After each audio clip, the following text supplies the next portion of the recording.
Hey, what's up, everybody? Welcome to a special 414 day version of WFSO Aftermath. Because, yeah, today is 414 day in Milwaukee. And plus, they got deals out there. And plus, especially with the Harley Davidson Museum, they doing a special today. $4.14 to get into admission for the museum today. So, and there's other places like, it's like a little post bar at the Hilton, it's like downstairs from it. You can buy beers for like $4.14. So it's just a lot of special they doing like on 414 day. So kind of good. There's probably some local things. You can like buy this for this much and go from there. So yeah. So special like 414 day. So happy 414 day to people in Milwaukee and all that good stuff. So, as I was explaining to people that's on live, what we're going to talk about today is results of TNA Rebellion, AEW Dynasty results. I did see majority of the pay per view, so something I can talk about. See if there's some interesting wrestling news to talk about. Of course, a little bit of Buck stuff, like with Bogoljub Markivoc. We'll talk about the game he played. For us, it'll be yesterday. For them, where they was at, it would be like nearly 2 days ago. Um, Plus, I'm finally going to talk about more about Milwaukee Development. There are some things I wanted to talk about that I did no video on for the last few weeks, so I'm going to catch up on that. And some comic book news. Also with Sony had like the with our Simicon, so I think it goes on all this week because I don't know if Marvel or Disney show anything because stuff that's coming up. So gonna look into that. If y'all saw yesterday, I did a review of Super Mario Galaxy. If you get a chance, it's exclusively on my personal TikTok page and also on YouTube. So you guys get a chance, go ahead and check it out after this show. Like I said, comic book stuff, Milwaukee Development, and all that other stuff. So, anyways, let's get to it. We'll start with the results of TNA Rebellion. I am going to rate and grade it based on what I'm reading and thought process, because I'm starting to more and more trust my thoughts. So, and I'm just going just going to stand with it. Um, okay, so TNA do got a deal, so 25% off on TNA annual VIP subscription with the code Rebellion 2026. That means like you get to see all their PLEs, and of course you get to see TNA Impact for a whole year. So if it's 25% off, it probably be like around maybe 120, 125, I believe. That probably would be the price you'd be paying for, since they give it like 25% off. Skirt. I'm sorry. So of course, Eddie Edwards uses the opportunity for the Feast of Fire. Casey ended up winning the TNA World Title shot. Out of that Feast of Fire that they had like I think it was a month or two ago. So anyways, let's get to it. And I think they had the countdown to Rebellion, so there probably was some matches on there. So not even sure. Um, let's see what was first.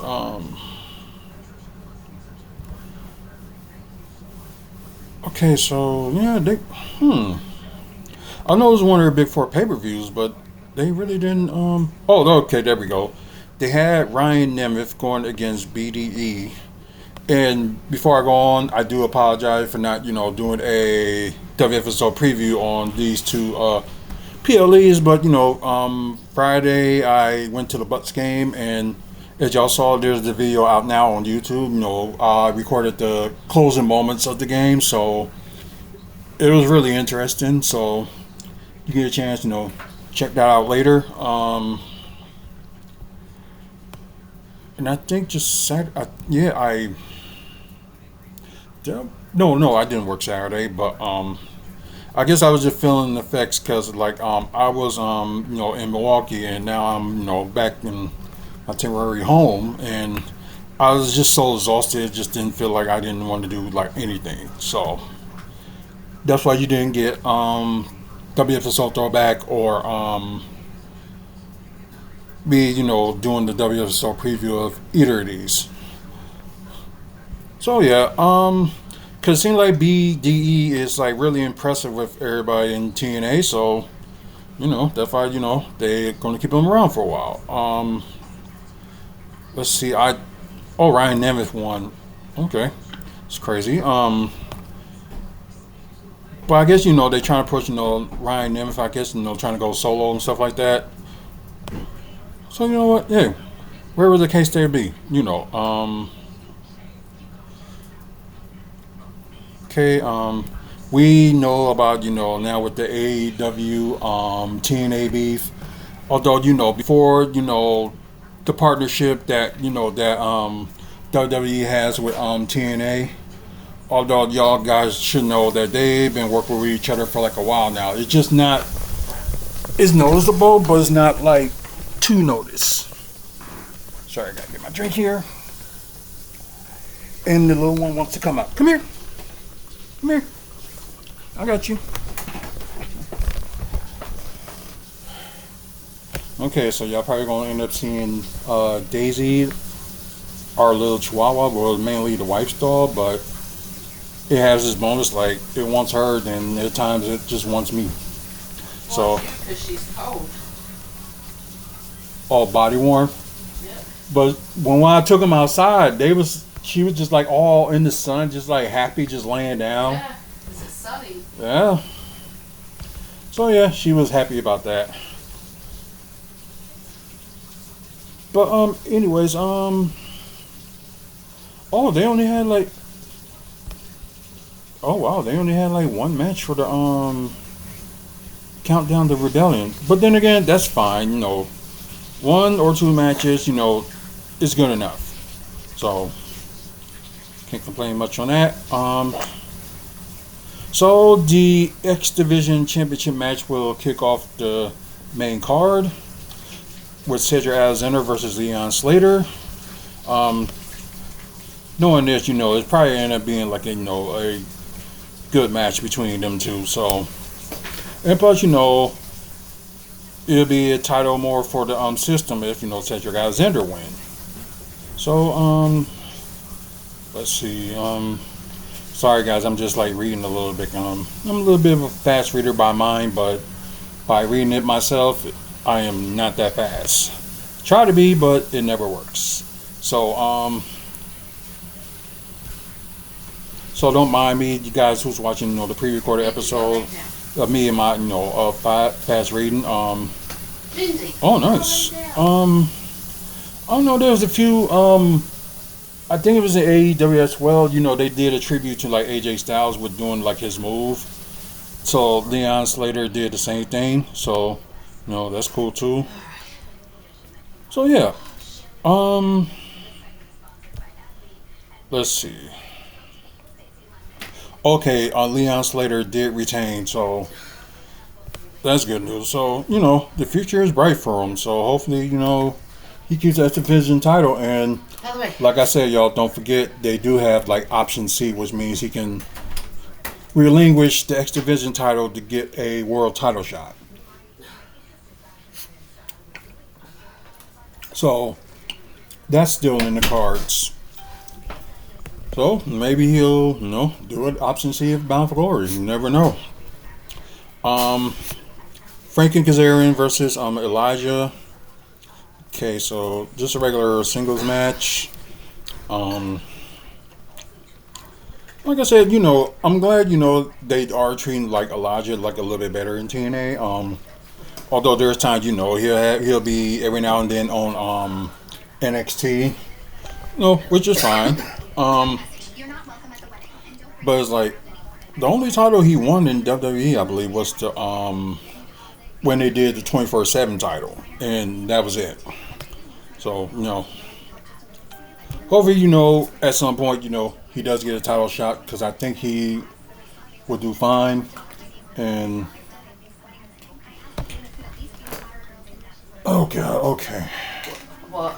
No, YouTube. Okay.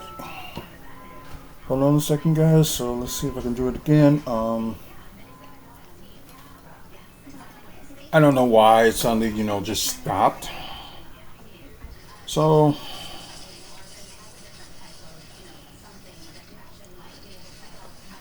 I apologize, guys. Special.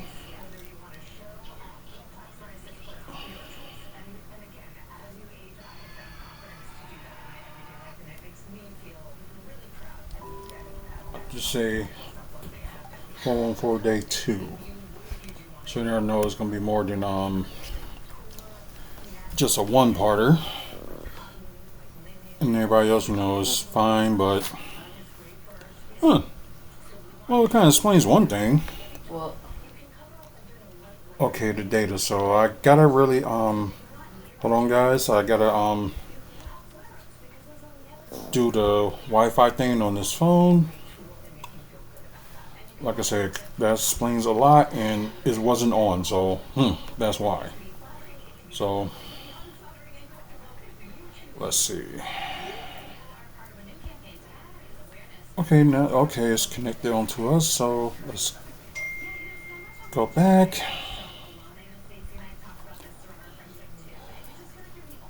Let's see. Let's see, day 2. Let's put live.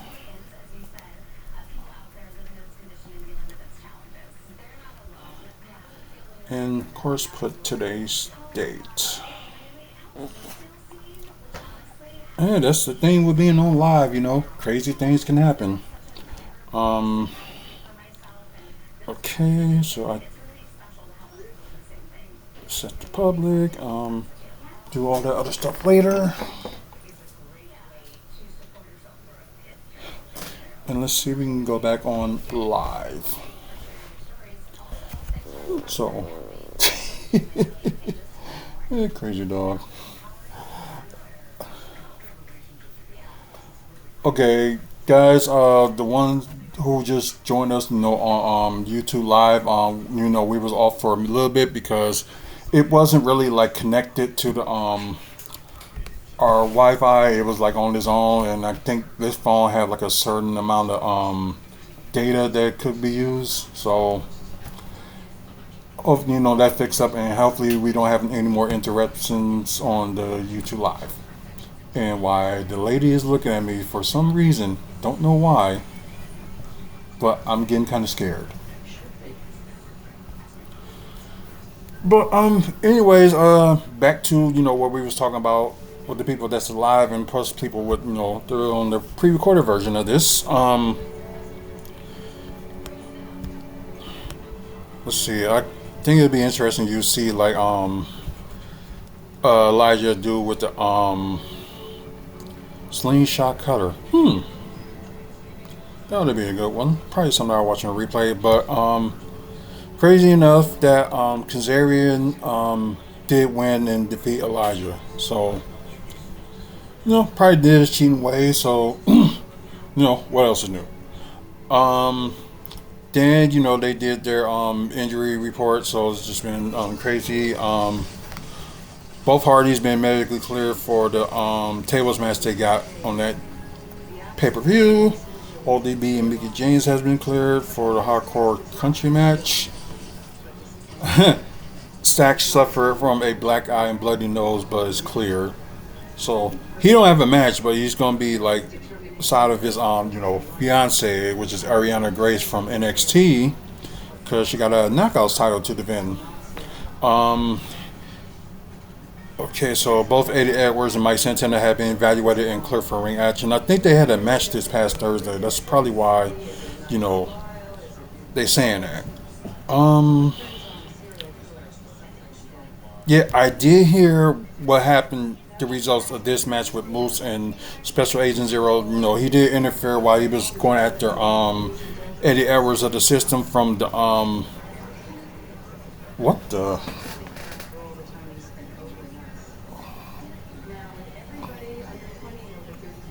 Okay, that was weird.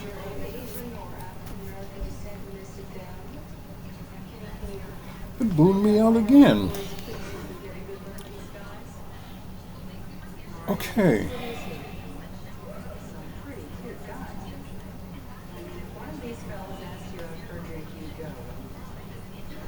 Any videos on here?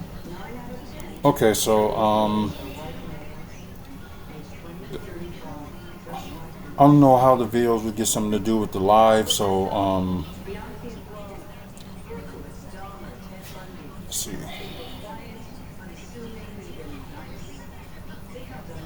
Okay, Wi-Fi is on, and wait, data warning. You used 3.94 gig. Of course, I knew that. That's why I changed it. Let me just clear this. Uh,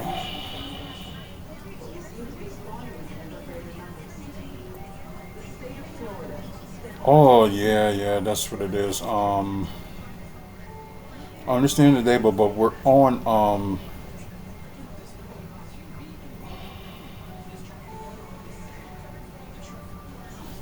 that's crazy.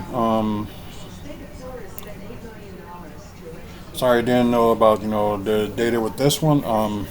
I'm not gonna upgrade it, but I'm just gonna hopefully it works for me. Talk about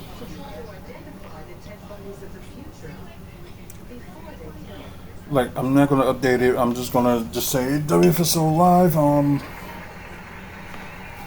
I'll change the whole narrative later. So hopefully like we had this problem with YouTube again. I'm probably gonna have to end up switching some things on how do this. So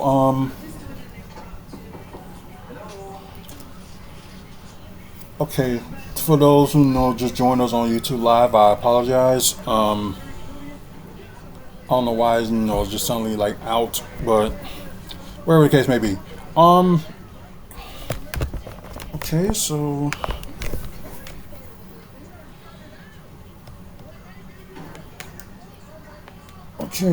sorry I gotta do this on Twitch. There we go. Charge that one, and because it should have been fully charged from last night, but didn't get that chance to go. So anyways, guys, like I said, Moose and Special Agent Zero, went against each other at their the was that Order 4 ended up interfering the Moose and Eddie Edwards match. So will be a good powerhouse for both of them like to face each other. So oh, Special Agent Zero got some hops. Okay. So both big guys fighting stuff like that. That's good. Wait a minute. Gray Hands interfere. Moose tries to take Alicia from Skylar, but she is caught in the crossfire. Moose carries. Oh, okay. Oh, he tried to protect them. Oh, okay. So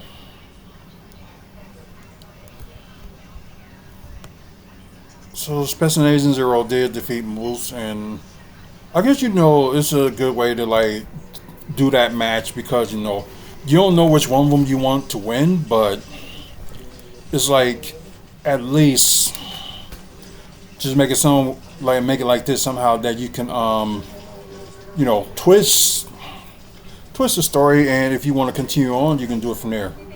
So the Elegance Branch versus ODB, and the return of Taryn Terrell and Mickey James in a hardcore country match. So basically just saying like a hardcore match. So something good, why not bring, the legends and stuff like that. So that's cool. Let's see. And I bet you it probably was a very good, let's see. Yeah, very good, hardcore match.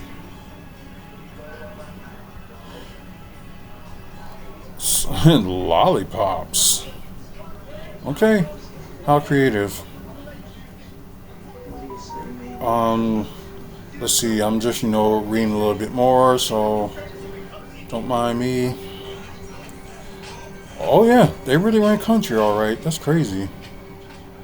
Uh, pickleball, so they ain't nothing original, but something different. And plus, fit ODV's character. Anyways, so okay, so the Elegance brand did defeat them. So I guess probably making it look good for their brand. So whatever.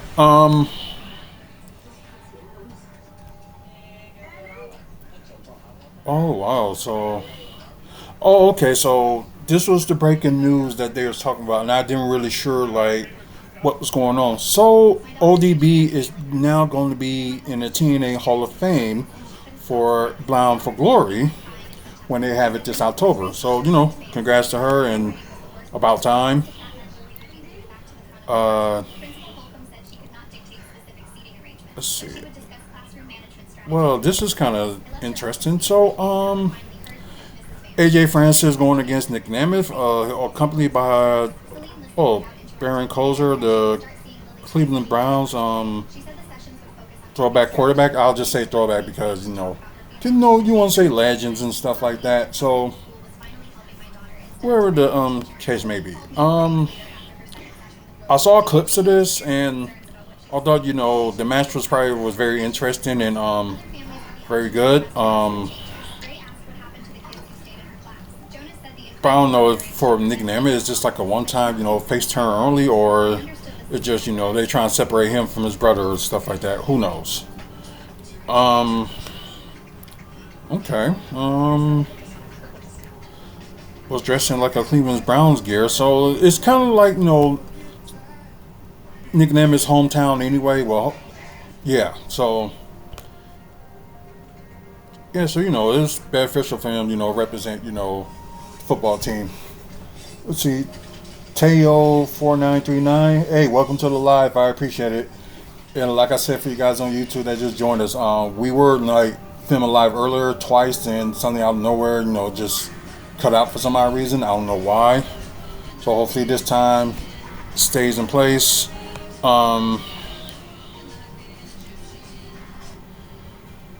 Okay. Okay. That's interesting.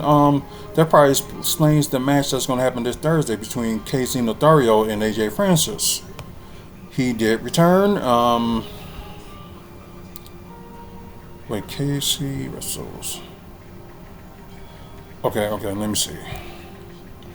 Francis tried the brain steel chair into the max, but referee disarms him. Francis strikes the referee, and Bernie Kozer does get involved, puts himself between AJ Francis and Nick Nemeth. Casey Lothario distracts AJ Francis by walking down the ramp toward the ring. Kozer slammed the steel chair into AJ Francis' spine. Nick Nemeth hit him with the danger zone and secured a pinfall. So what a way for Casey Navarro to get his revenge. So that's good. So Nick Nemeth did win and go on from there.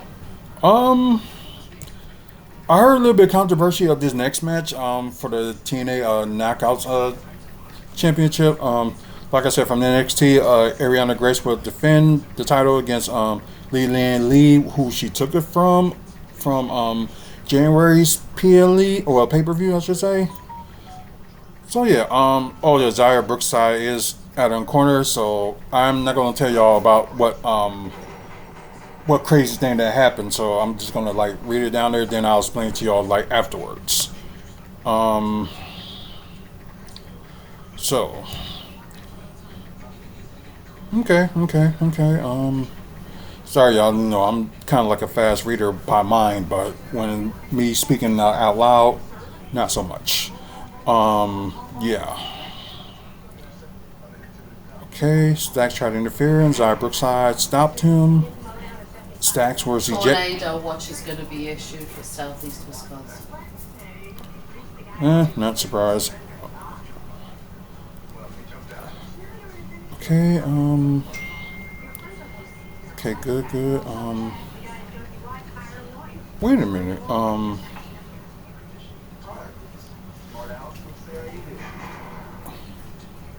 Oh, okay, okay. I'm reading it.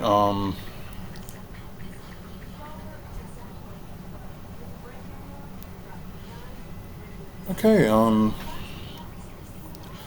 Wow. Okay. Zara Brookside interferes to put Grace's foot on the rope and attacks Lee. She shoves Lee into the steel steps and rolls Lee back into the ring. Oh wow. So yeah, that's the betrayal. So I'm thinking like I think it's too early to put Zaya Brookside heel and like the all her career when she was in like in NXT UK, they didn't turn her heel, but I don't know. Maybe TNA might got bigger plans for her, but in my opinion, there are some people that there are heels that shouldn't be. Maybe if you want to try to attempt it, they got the same attitude, it will work. But when someone's a face and don't need to like turn heel, just don't do it. It doesn't work. Because there's few people, they try to turn heel and it just like did not work. The fans, over kind of overruled them. Like the same thing, with the Street Profits, when they got a more edgier attitude and they started attacking people, and WWE was hoping, that they will like the fans would boo them. No, the fans actually cheered them. So it's like they had no choice but just make it work and derail their plans. So, anyways, yep, Ariana Grace retained. So it's crazy. Okay, Eric Young calls out EC3, so EC3 is returning to TNA. I didn't know his contract with NWA had expired, so and then that kind of explains some things what was going on with NWA for like the past couple of weeks. Like he wasn't there, so that did explain a lot. So okay, so EC3 and Eric Young will face each other this Thursday on Impact. Okay. Yeah, and TNA International Championship match with Trey Miguel defending against Mustafa Ali with the Order 4. And, just from the beginning, from what it says, that it ain't going to look good for Trey Miguel. So, eventually, he did lose it. And, although, really is a very good match, but it was just too much for, like, Trey Miguel to handle. And, Mustafa Ali won his first title in TNA and now is the international champion. So, and yeah, Mustafa Ali got a new look too. So, actually, cut his hair. So, interesting. Oh yeah, well, like I said with Lee and Zara Brookside, I guess it's gonna be more to the story. Who knows? Abyss return, just for like that little segment. So this should be interesting.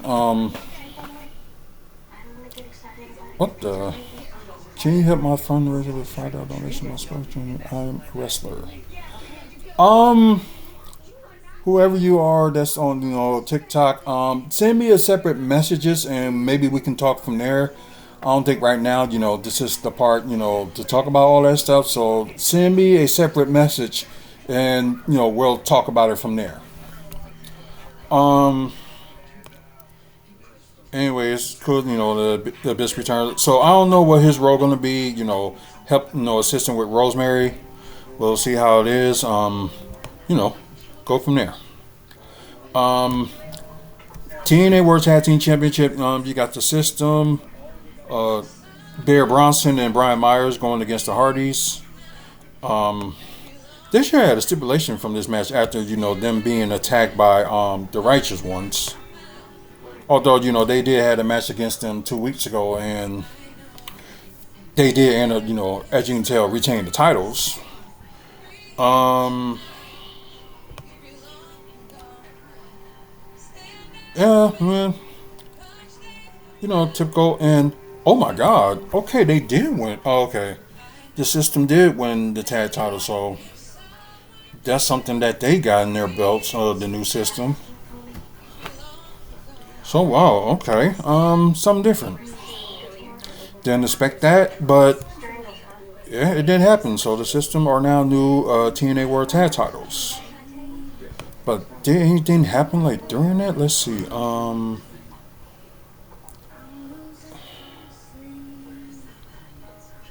Okay, so the righteous ones did not interfere. So,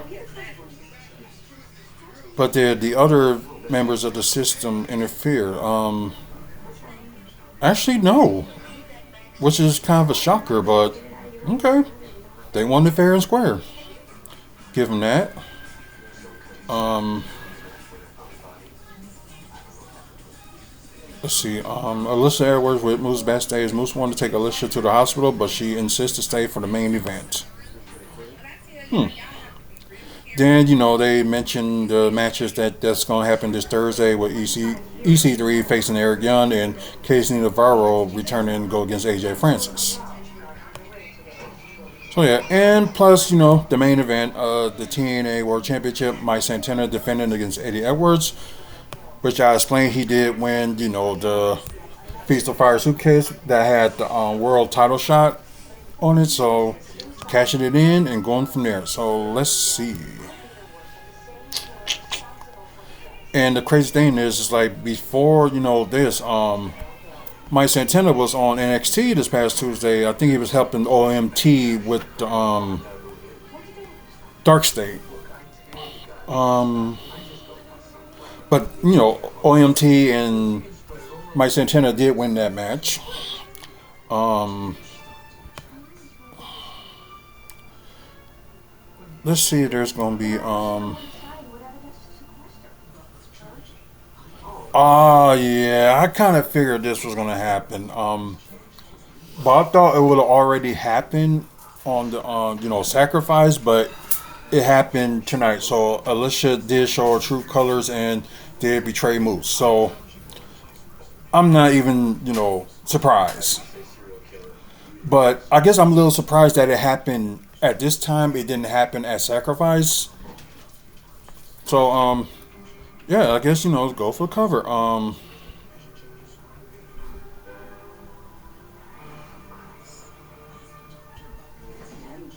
Oh yeah, it's all out brow. So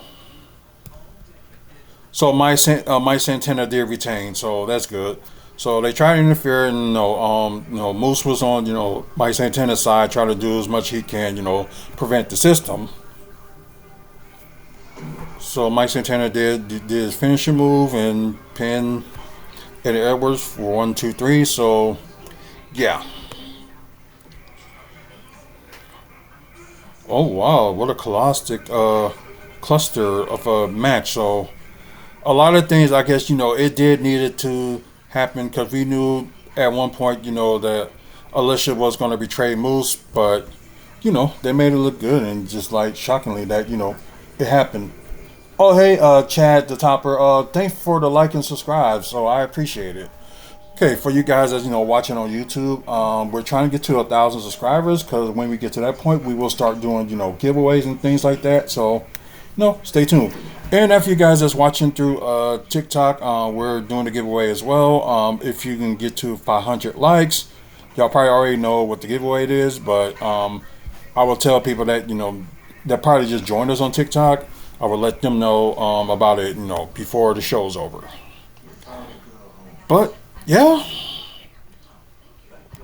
wow, that was a lot. I'm sorry, but that was a lot. Especially the main event was like showing like a bigger picture. So I get that. Rating it and grade it. God, from what it looks like, the match of the night. So let's see. Let me scroll down. I know I didn't do match of the night for Stand and Deliver, which I should have, but didn't. But Jesus Christ. Sorry for using the Lord's name.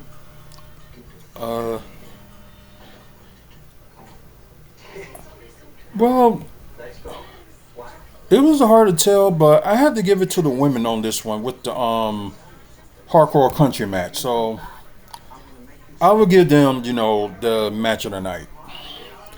So let me rate them and grade them.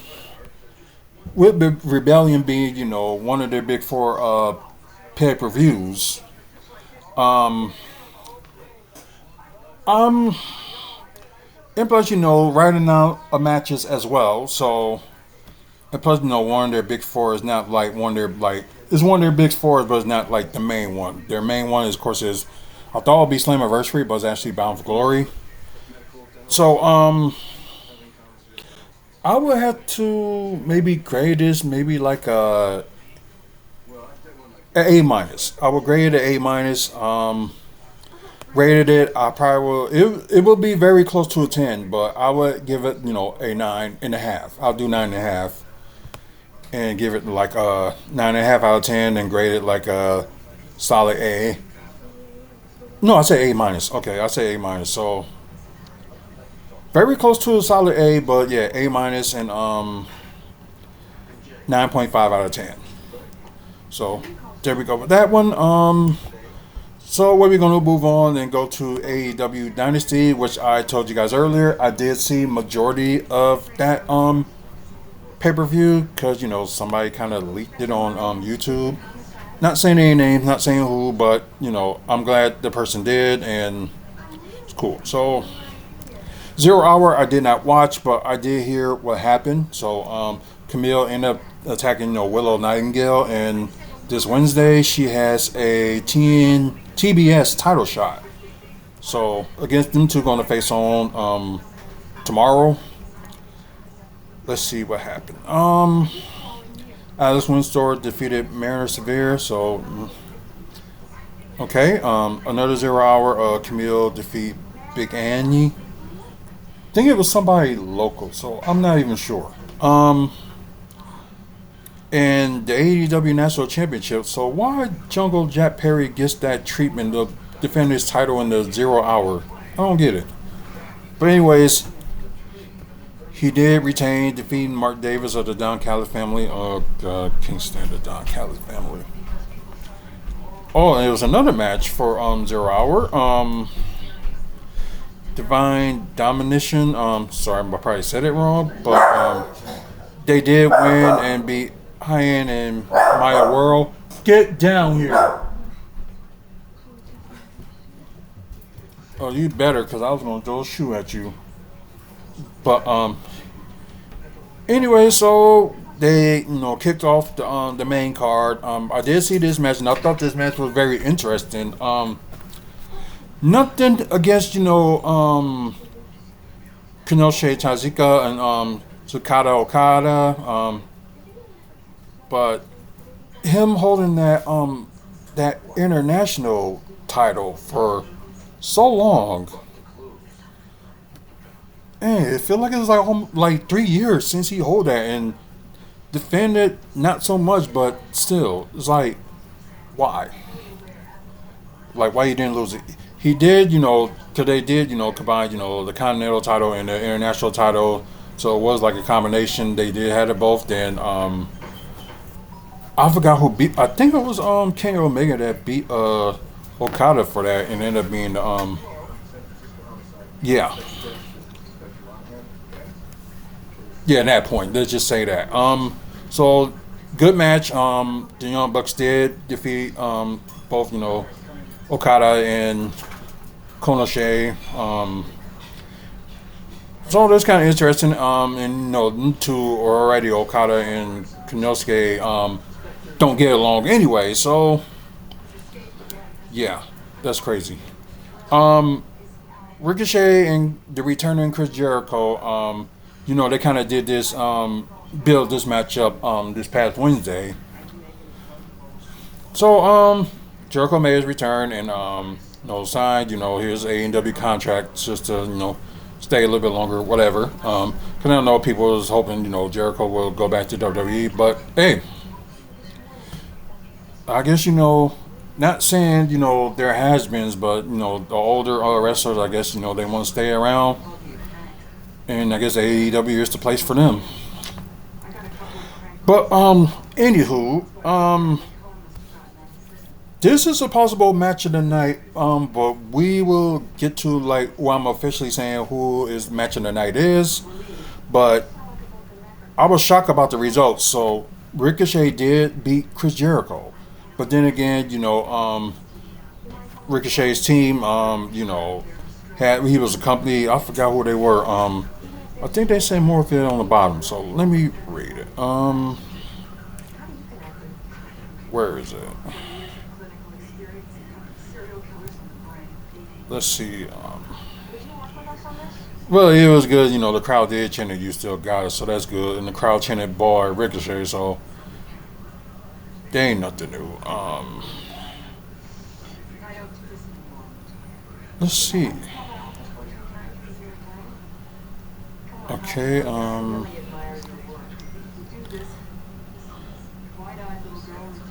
Well, yeah. I thought they would name. I forgot what his group name was. So yeah. I'm sorry, guys. Yeah, it's crazy. But anyways, let's just move on.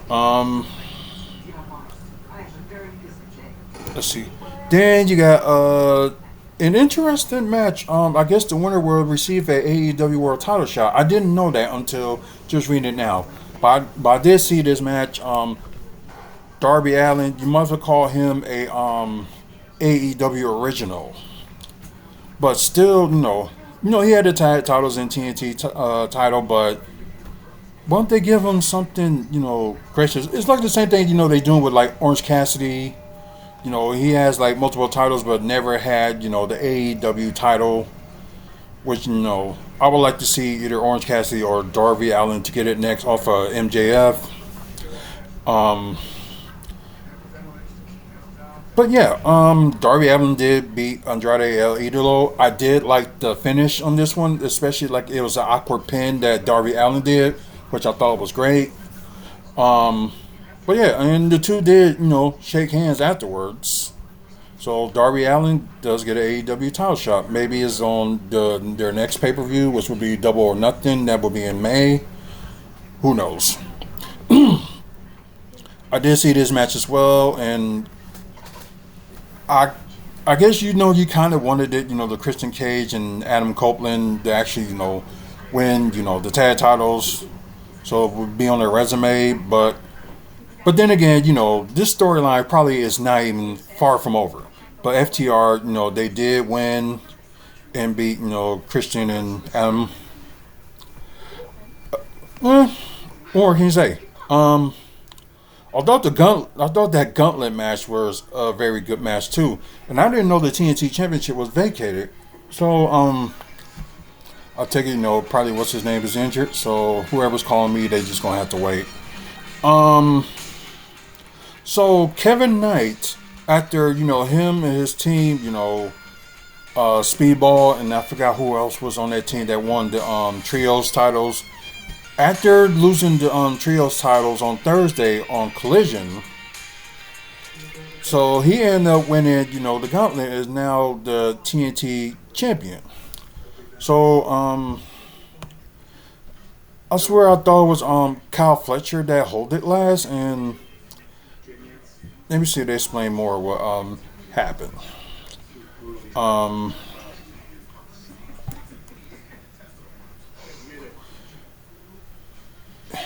yeah, cause I know Kyle Fletcher took it from Tommaso Ciampa, and I guess he. I know they talked about he was injured, but I didn't think it was like too serious. But I guess it's serious enough for them to vacate the title. But anyways, so yeah, Kevin Knight with his first, well, I might as well say his second AEW title with winning the TNT champion. Um, Match was kind of like weird to me with the AEW Women's World Championship. You got Tekla defending against Jamie Hayter. Like I said, it did have some high spots, which I was kind of glad. Oh, user FV4KW7ZZ4U. Welcome to the live. Appreciate it.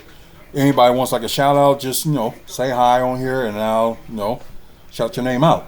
So yeah. Let's see. Where was I? Oh yeah. It was some good offensive moves, by both of them, but Tekla did retain.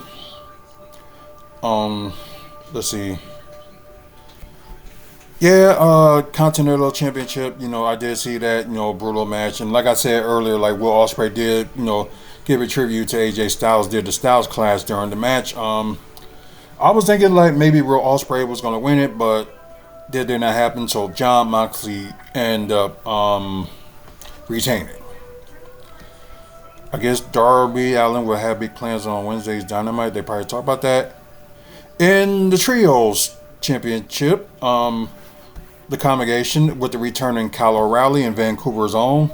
Um, hey George. I did see that match as well. So the congregation did defeat the Dogs, who, like I said, they won the Trios title this past Thursday on a special edition of Collision. So that was kind of weird. They just hold it for like a few days, then they just lose it. I guess they have better plans. Who knows? And the crazy enough, kind of insane main event.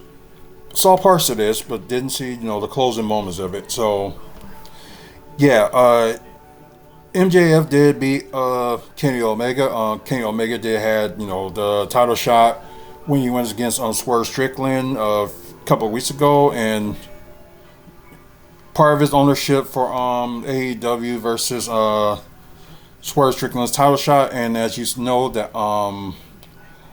hey, thanks for checking in anyway. So yeah, MJF wins it and retain it. So match of the night. Like I said, this one is going to be tricky on like match of the night.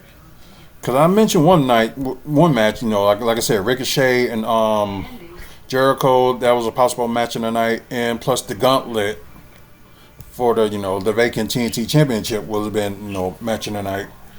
But very close, very close. So I'm gonna have to give it to Ricochet and Jericho for match of the night. Although it was Jericho's returning match, but although a little bit of interference, but I thought it was still, good match. So, yeah, so I'm going with that match for being, match of the night. Okay, so rating it and grading it. I can, like I said, I did see a majority of the pay-per-view. It's just the main event. I kind of like missed like the closing moment of it. But, let's see. Although it had a lot of matches within like a little bit over like 4 hours, and kind of like crazy crap, a twister then. Oh god, yeah. But yeah, it was just like I said, George. Like I said, I'm going for Jericho and Ricochet for match of the night. Um. Anyways, rating in the greatest. So let me count. Like they have 4 0-hour matches, so 4 matches in an hour. That's good enough. But otherwise, you have 1, 2, 3, 4. No, 5, 6, 7, 8, 9 matches in a matter. Like a little bit over 4 hours, I believe. But yeah, some like pay-per-views when it comes to AEW is hard to grade because they have a lot of action, but sometimes it gets like a little bit too much. I can understand if you had like if WWE maybe done something like this, had like 9 matches in like an 4 hour period, most of their PLEs would be great. Instead, then they trying to go with the less is more crap. So one of the things WWE needs to change. And yeah, so all that stuff's going on, and I did lose a little bit of attention on some of these matches because I guess it's kind. I guess it's just the direction where some of these matches was going is like lost, had me like confused. So I'm gonna give it I'm gonna grade it no, let me rate it first. I'm gonna rate it 8 out of 10. So I'm gonna do that. To be fair, 8 out of 10, which is a good number. But grading it, I would give it very close to an A minus, but it's going to be a B plus. So I'll give AEW Dynasty a B plus. Just some of the direction it was going for, and just yeah, I do agree. Yeah, they had so many like pay per view matches. It's like some of the matches you end up just losing attention to, and it's like kind of hard to follow. So, but then again, I know they want to make them like very good matches, but some of the matches they try to make them very good. They make like some of the wrestlers are like invincible. So that's what I kind of lose it at when they try to make like the moves they're supposed to do, supposed to take a person out, make them seem like some of them were like invincible or something like that. It's just don't make any sense. So yeah, like I said, B plus and a very close to A minus, but B plus and 8 out of 10, very close to a 9 out of 10. So that's my grading with that. Their next pay per view will be Double or Nothing. It's in late May, I believe. I think it's the day before Memorial Day week. It's on Memorial Day weekend, but it's like the day before Memorial Day. So yeah, it'll be in New York, and maybe Darby Allin will probably get his title shot against MJF. Who knows? If Kenny Omega will get a rematch, maybe it'll be on Dynamite or Collision. I don't know. So only time will tell on that one. So I can end it on that, and that's your grades for the last two pay-per-views. Like I said, I gave Rebellion 9 out of 10 and an A minus. You said B plus. No, that's for AEW. AEW, I gave a B plus and a 8 out of 10. Um. Okay, I'm just gonna see if there's any news to talk about before move on to talk about Buck stuff. Um. Okay, the AEW show they will have both the Grande Americanos will be a mask versus mask. Oh, it will be an event that will be next month. I think it's that May 30th event that they're gonna have that mask versus mask. Well, thank God because one of them needs to be unmasked. Because I'm sorry, although it's good, we already know who's under both of the masks, but it's just good to see it going on. Okay, on sale now, SummerSlam VIV package. I guess we can talk about that for a little bit since that just popped up on my feed.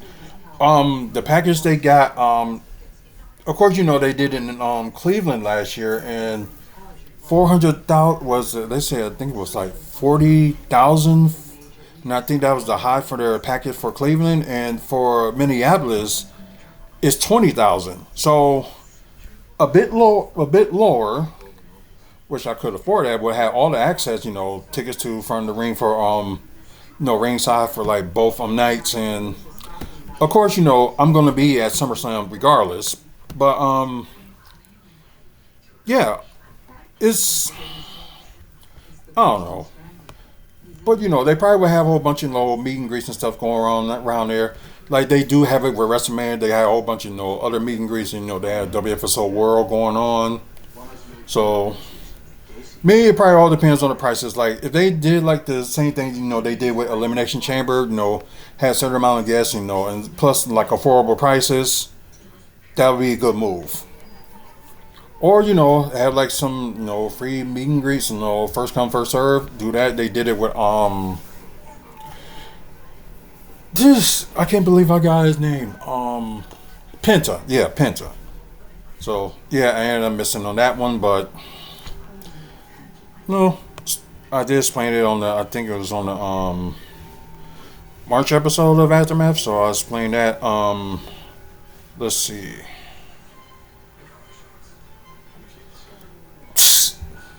No, Stephen A. Smith says Nick Khan talked to him about being a WWE manager. No. No. Apparently, Io Sky and Asuka was going to be scheduled for WrestleMania 42, which would have been good. They could have, like I said, they need like an extra match to add on there to having, the quantity of the match, having like more matches. And I understand, they want the quality of the match, but you can still get that too. because I don't think you need like a half an hour just to tell like a story in the match, which I don't get. I don't know. Let's see. Oh yeah, because like I said, with the AEW and TNA beef, so they was gonna have like a MJF and Nick Nemeth match, and then they was gonna have Ricochet versus Leon Slater at this one event, which now TNA decided, pulled, both Nick Nemeth and Leon Slater out of that match. It would have been good to see, but it just didn't happen, which kind of sucks. Um, let's see. Probably make a trade, me. Okay, we ain't and UFC, whatever. Now you want to talk about that? Okay, yeah, they had nothing but like freaking UFC. Um, yeah, that's the first about this website, Wrestling Incorporated. Talk about UFC more. So this is kind of strange. Um, yeah, it was announced that former WWE star Gable Stevenson will debut this summer in the UFC. So did sign with them, and I'm glad they give him something to do, but I think his run in WWE was like mishandled, and maybe they should have kept him down a little bit more in NXT before calling him up to the ring roster. Just have him do something to have him like maybe win or North American title or something. But it was badly handled, and you saw the fans' reaction.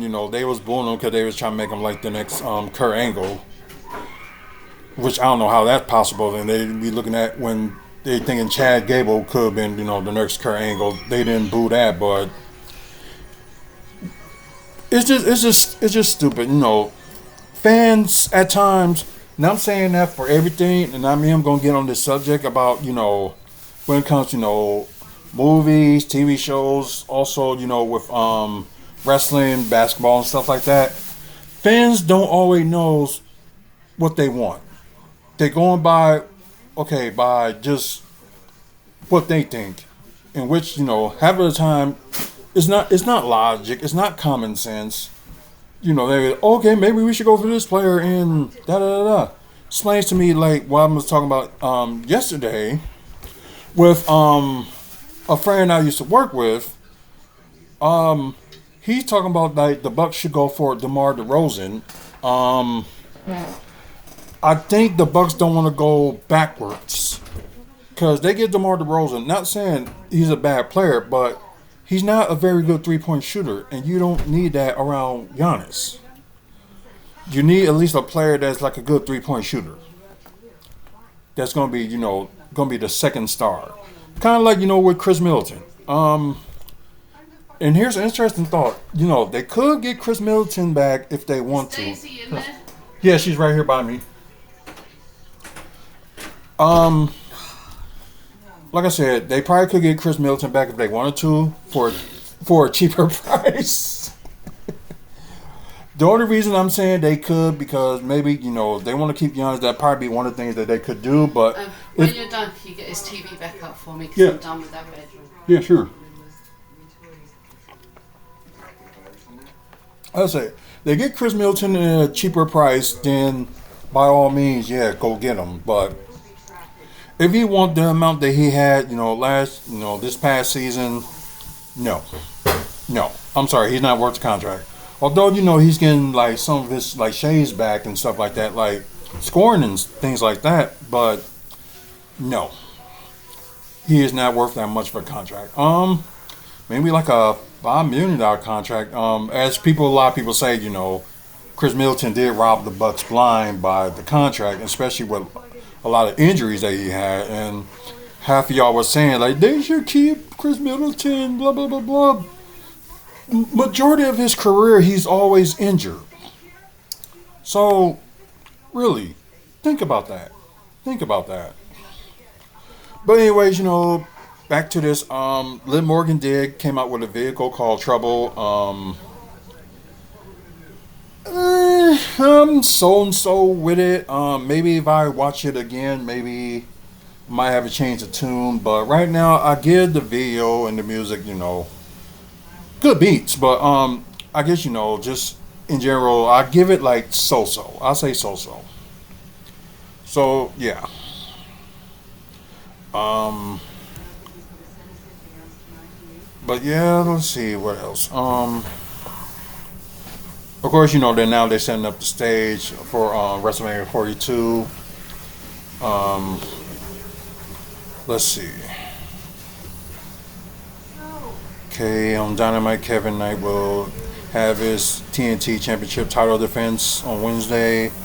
Um, oh, that's good for TNA.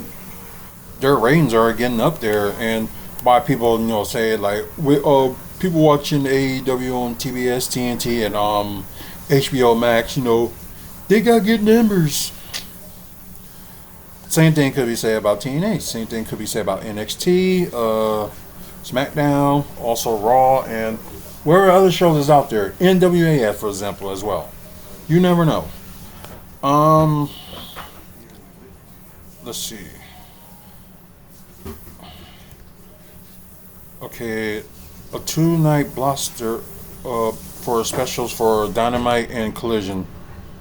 Two-night. Oh yeah, that's gonna be sometime in May, I believe. They're May or June. They'll be in Cincinnati, and I guess it's gonna be like Wednesday for Dynamite and that Thursday for Collision. Kind of like how that was.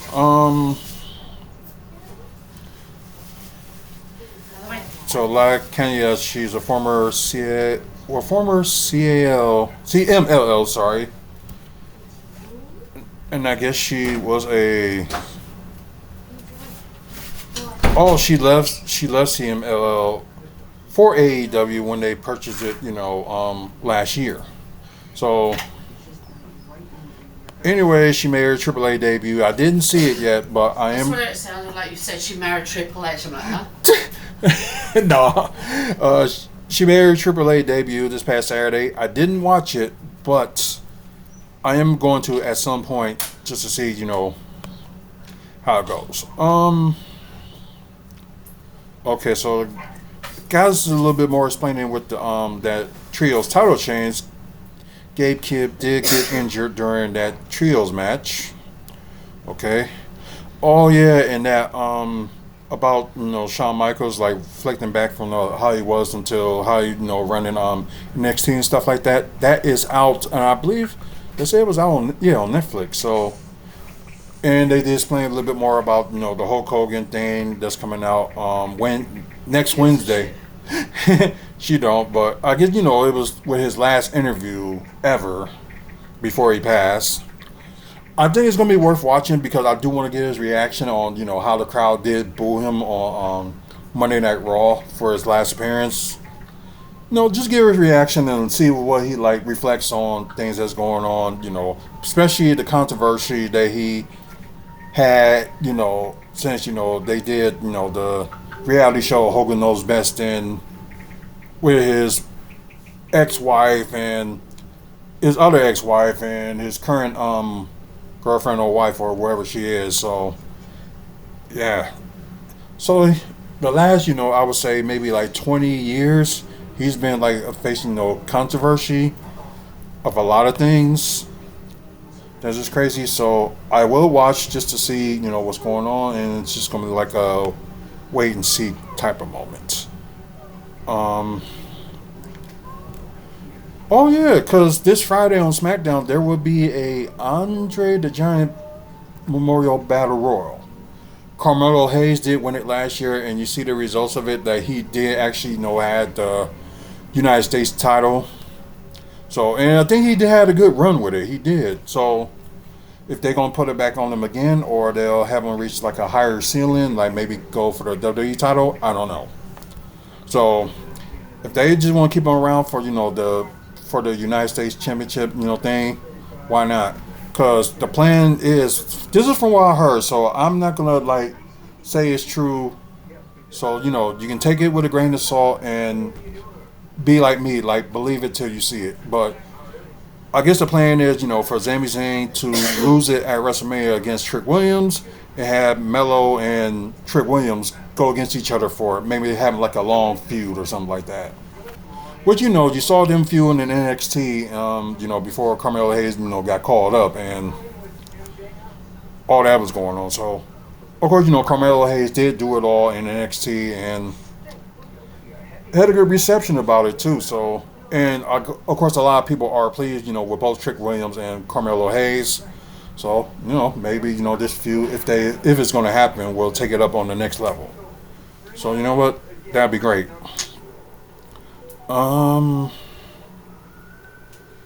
Second movie today we've watched with him in it.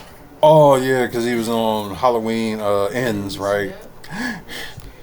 Alberto Del Rio always stays in trouble. If it ain't, what the relationship he had with Paige back then, he's in trouble with, or something, going on with WWE, then you have this. So he got charged with domestic violence against his current wife, which, like I said, he's been in like a lot of trouble too. She So wants me to throw this. yeah, she will go after that for some I odd know reason. she will, but it's like Just come on crazy. now. So yeah,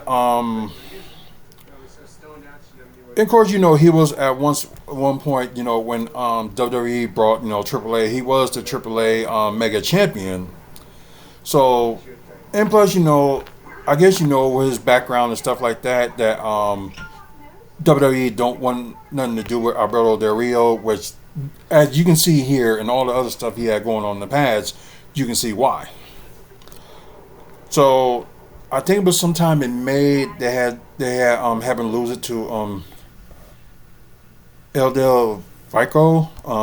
I might have got his name wrong. Then eventually, like later on last year, he ended up losing it to Dominic Mysterio, which he currently have the AAA Mega Championship, which is their main title.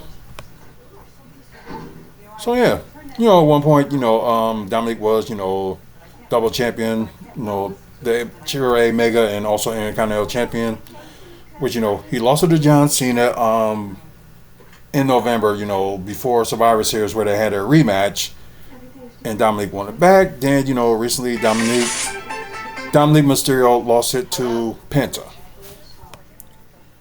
Oh. So yeah, I don't know. I think maybe Alberto El Patron or Del Rio, whatever you want to call them, needs to go to rehab and really needs some serious help.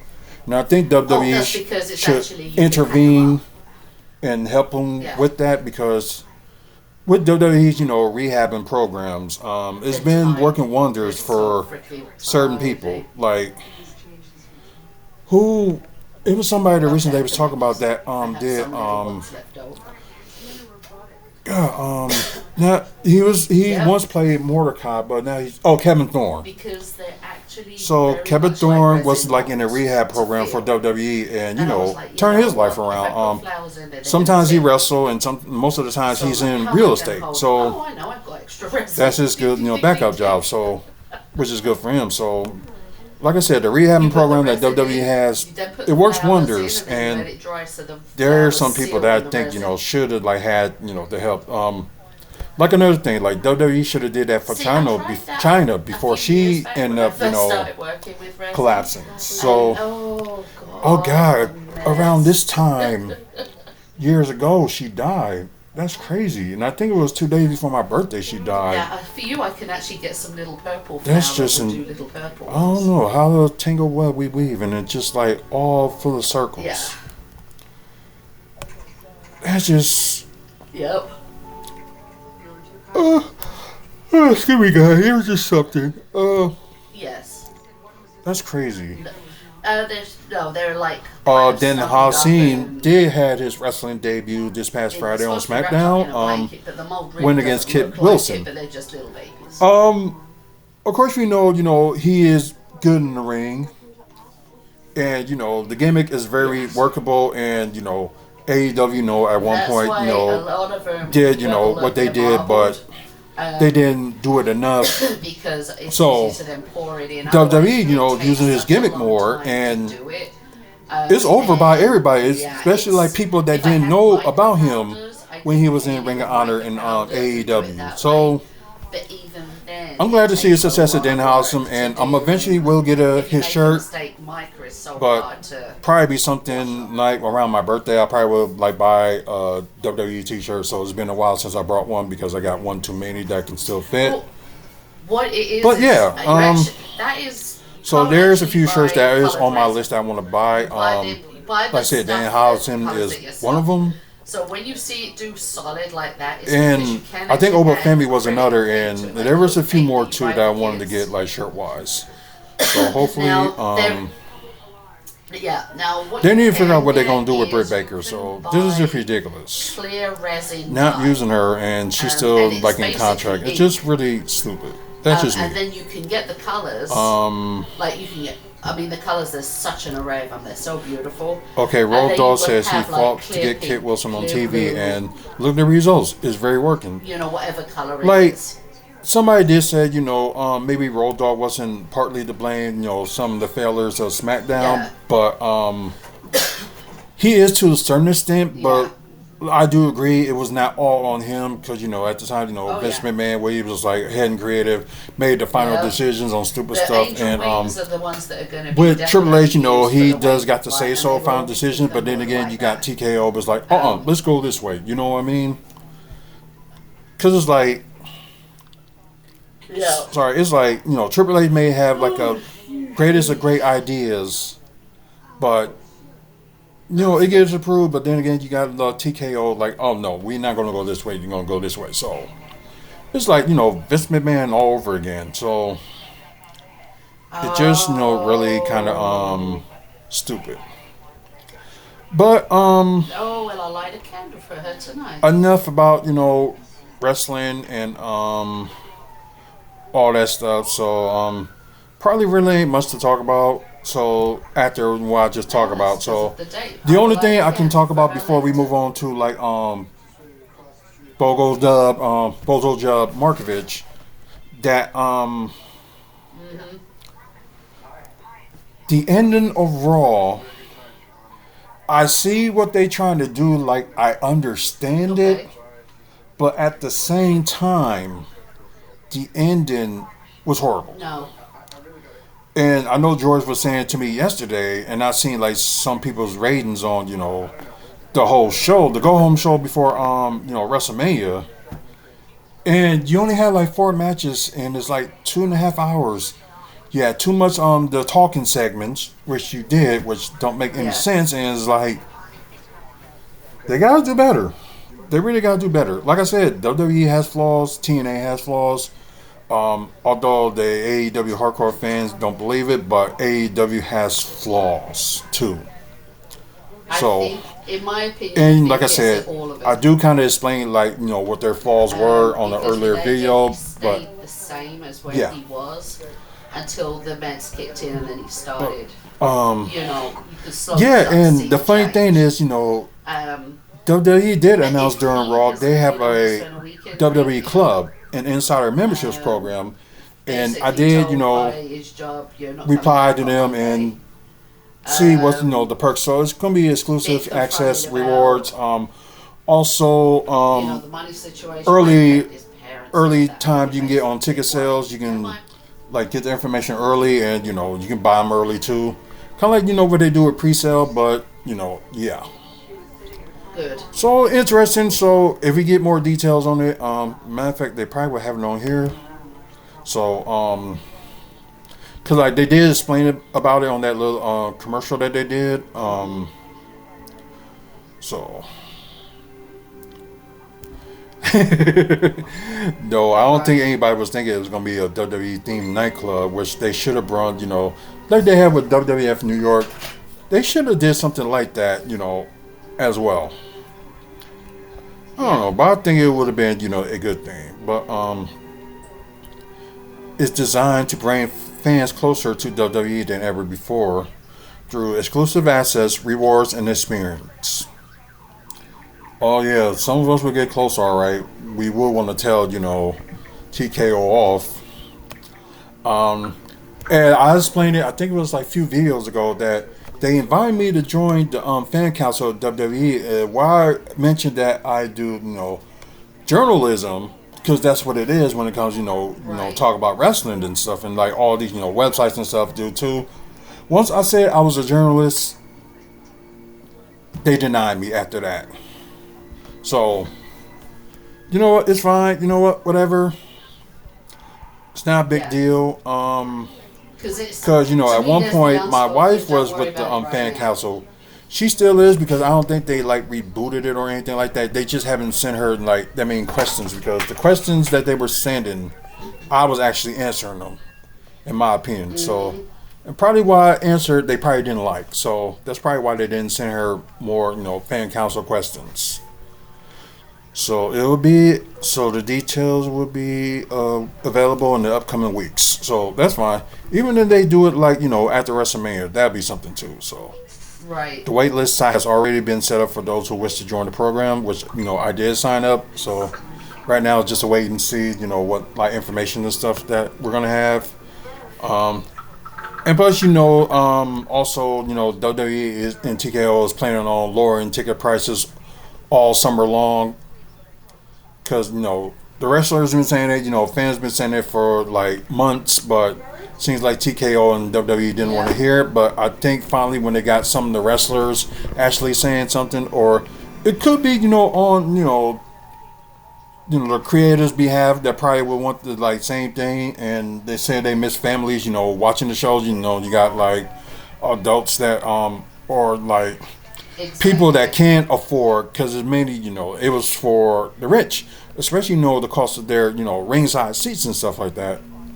Like I said, like, a lot of times I didn't give a damn about, getting like ringside seats anymore for like the past, 10 years.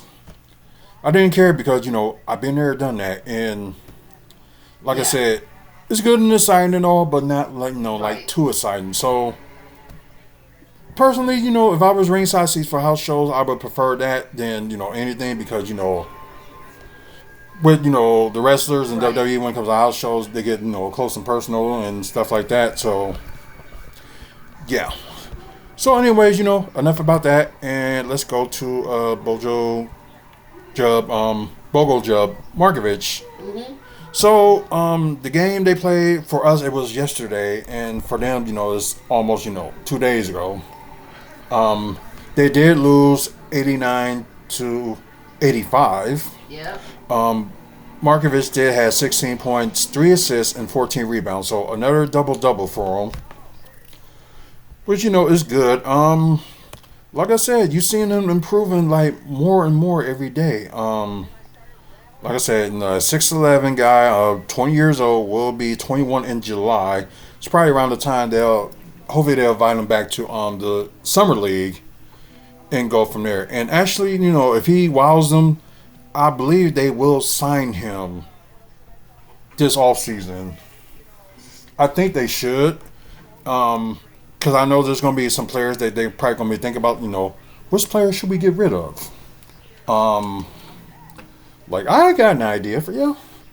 Maybe you can get rid of, let's just say the hell with it and just get rid of Andre Jackson Jr. Sorry about that, guys. That's watching through TikTok. But I had to, charge this phone right here and, go from there. But anyways, I don't know, but it seems like we did see some sparks of, see some highlights of how Bogoljub Markivoc can do. And, we saw a little bit of peace. It's kind of the same thing like you saw with Giannis when, he got drafted and they just decided, because in that time, the Bucks didn't have a G League team for other players to fall back on. So they just took them on and just have him play on the bench and see how he was. And you saw highlights of a great player that he can be. Same thing we said with Markivoc. Same thing we saw in the summer league last year. How good of a player he can be. So, they decided, send him back overseas, and we'll see how he does in this coming year's Summer League, which will be in July. So I And can't I wait would for say that. just purely based And from we'll talk more a about that too. therapist But side, I thought that would be PRV, great, to see you him. do present very clear characteristics of what was Okay, formerly so known as more of Asperger's, that. where it Comments of a comes month off that you're ago. cold and aloof, and it's So not. It's a case they of were you're saying blocking that the process. Bogoljub Markivoc next season, like, because they were saying like he's a year away to. Let's see, he's a year Yeah, away from being a year away as a prospect. I think it's very unlikely he ever. I doubt that. I think, like I said, give him a run. It's like, what more can you lose? Like, you're already not in the playoffs, and might as well just give it a whirl and like try something new and go forward. And y'all see, they probably ain't talk about him much on media. Not think me and I don't think anybody else is like covering Bogoljub Markovic. I don't think anybody covered him as much as I do. Because, like I said, I saw potential in the summer league, and it seems like everybody just died off and just like whatever, and was focused on this season. But I always kept tabs on him. But like the past few months, I started keeping more tabs on him to let yeah, y'all know like what's going on with him and the games he's playing, how he's doing, in the ABA, and like I said, his numbers didn't look impressive scoring wise. No. I think he did more in scoring. But like 3-pointer wise, like it wasn't impressive as it was last year. But then again, he didn't play that many games. I think this is like his 16th or 17th game this season he played. So I don't know if they just at times rest their players or what the case may be. I don't know. Oh, they got him marked as yeah. as a center. So they really didn't give his weight. So I don't know if he like gained weight or anything like that. But I guess we can check on his Wikipedia see if they update it. So oh yeah, because he was in the 100s. So 6'11", 210. So they finally got him saying that he's finally like 6'11" after they give him like 6'9", 6'10", and What his body is doing though like I is said, he's mistaking he grew the over crash he for the grew medication. overwards. So that's just me. And his crash isn't the same as your crash, which wouldn't be the same as my crash, which isn't the same as anybody else's crash. Of course, they explained he was a 47 overall pick by the Bucks. The Bucks only pick last He year. wanted rest. And of course, they end up getting Mark Sears after he was going undrafted. Which okay, maybe a little bit of the problems they have with the point guard position could be No. solved. Like I said, they did play him at one point at some games, but then again, they decided to just drop him down and just give him a G League contract, which I don't get, and I probably never will. Okay. But whatever. Um.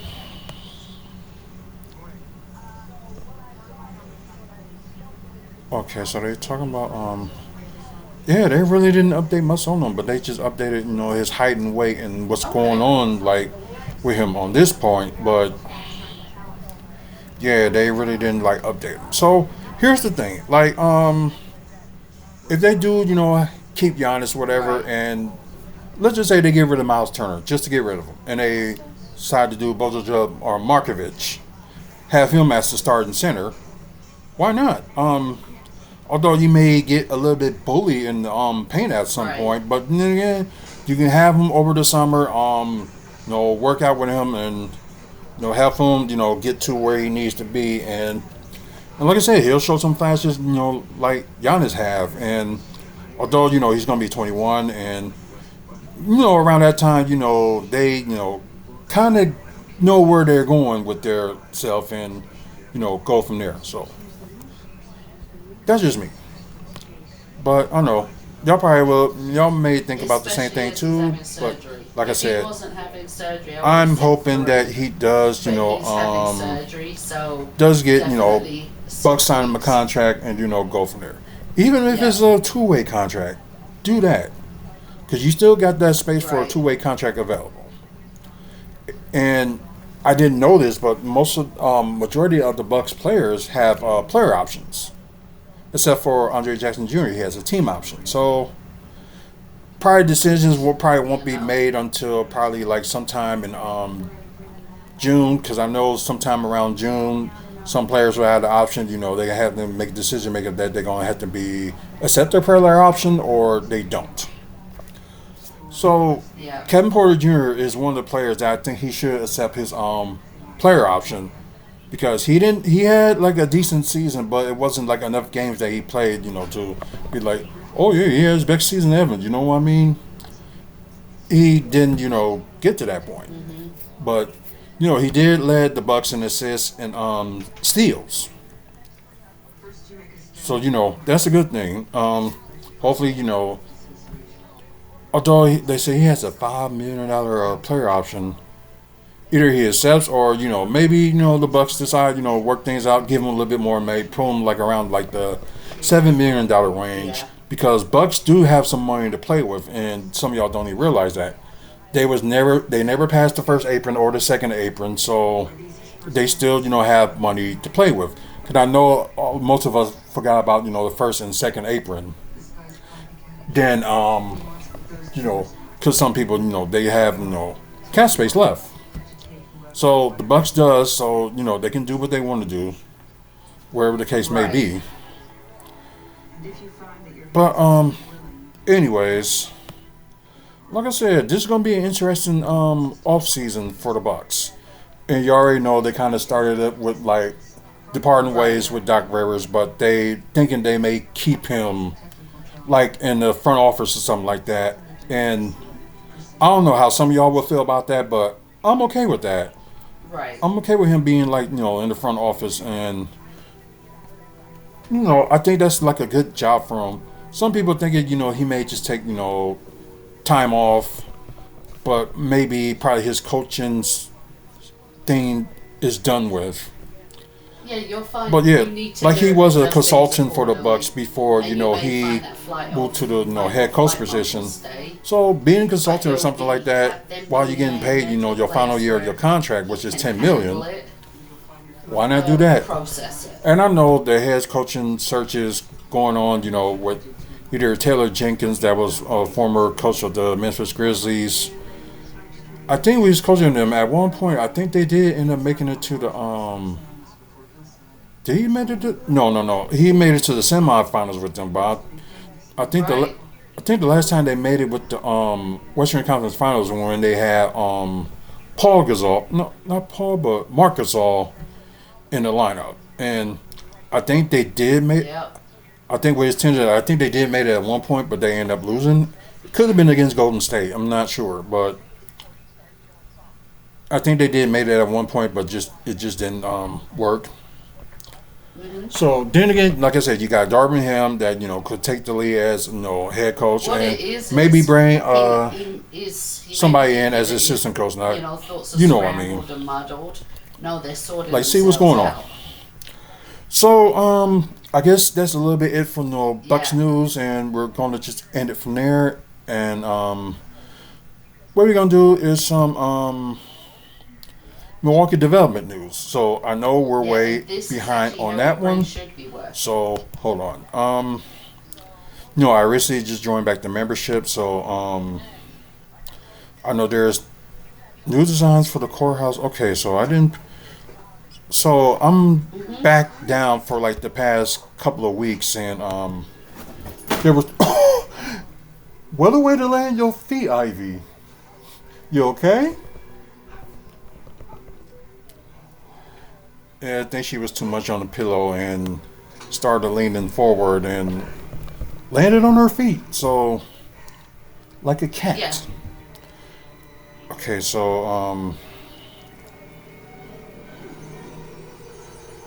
yeah, I gotta go way back to where I was looking at.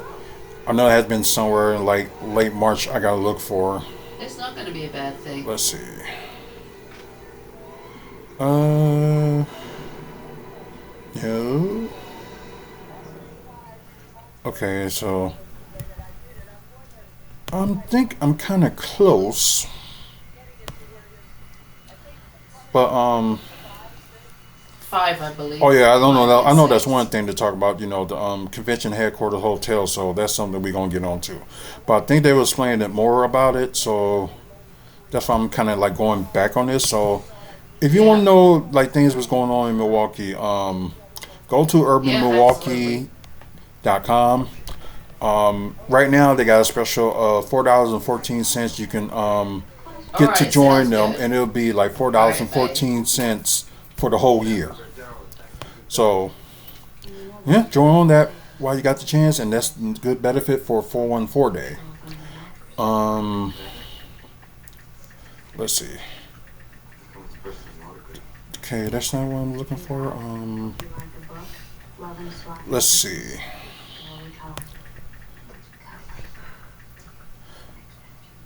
Okay.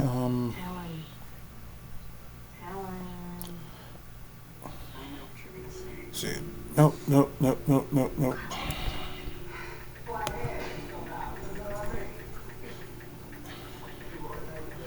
Object. Despite objection, Milwaukee approves laser scanner requirement. Oh, for people. Yeah. Break the law and stuff like that. That's okay.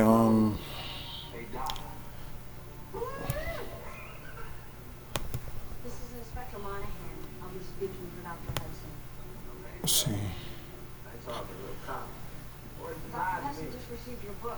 Let's see.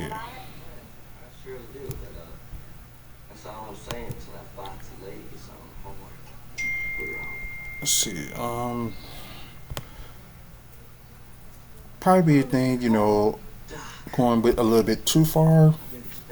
But let's see. Let's see.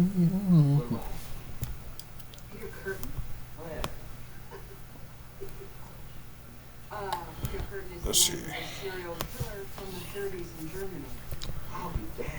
I think it was something that I think the last time I stopped on was talking about. They were gonna start with the hotel on Brady Street, and I think they might start.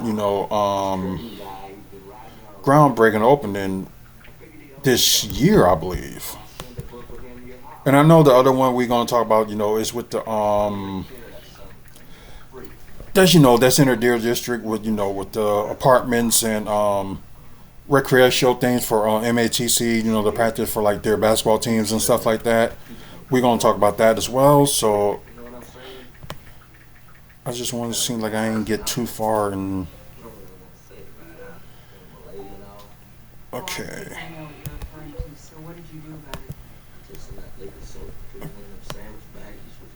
Let's see.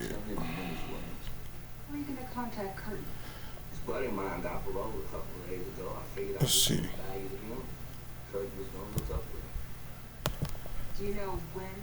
Let's see. Let's see. Oh, okay. I didn't know about this. The Bucks fare evasion declining. So that means probably more people is paying on the bus. But from being on the bus, last week and stuff like that, I don't see that because they still letting people on there for free. So I don't know where they get their numbers from and stuff like that, but I call it BS. That's what I will call them.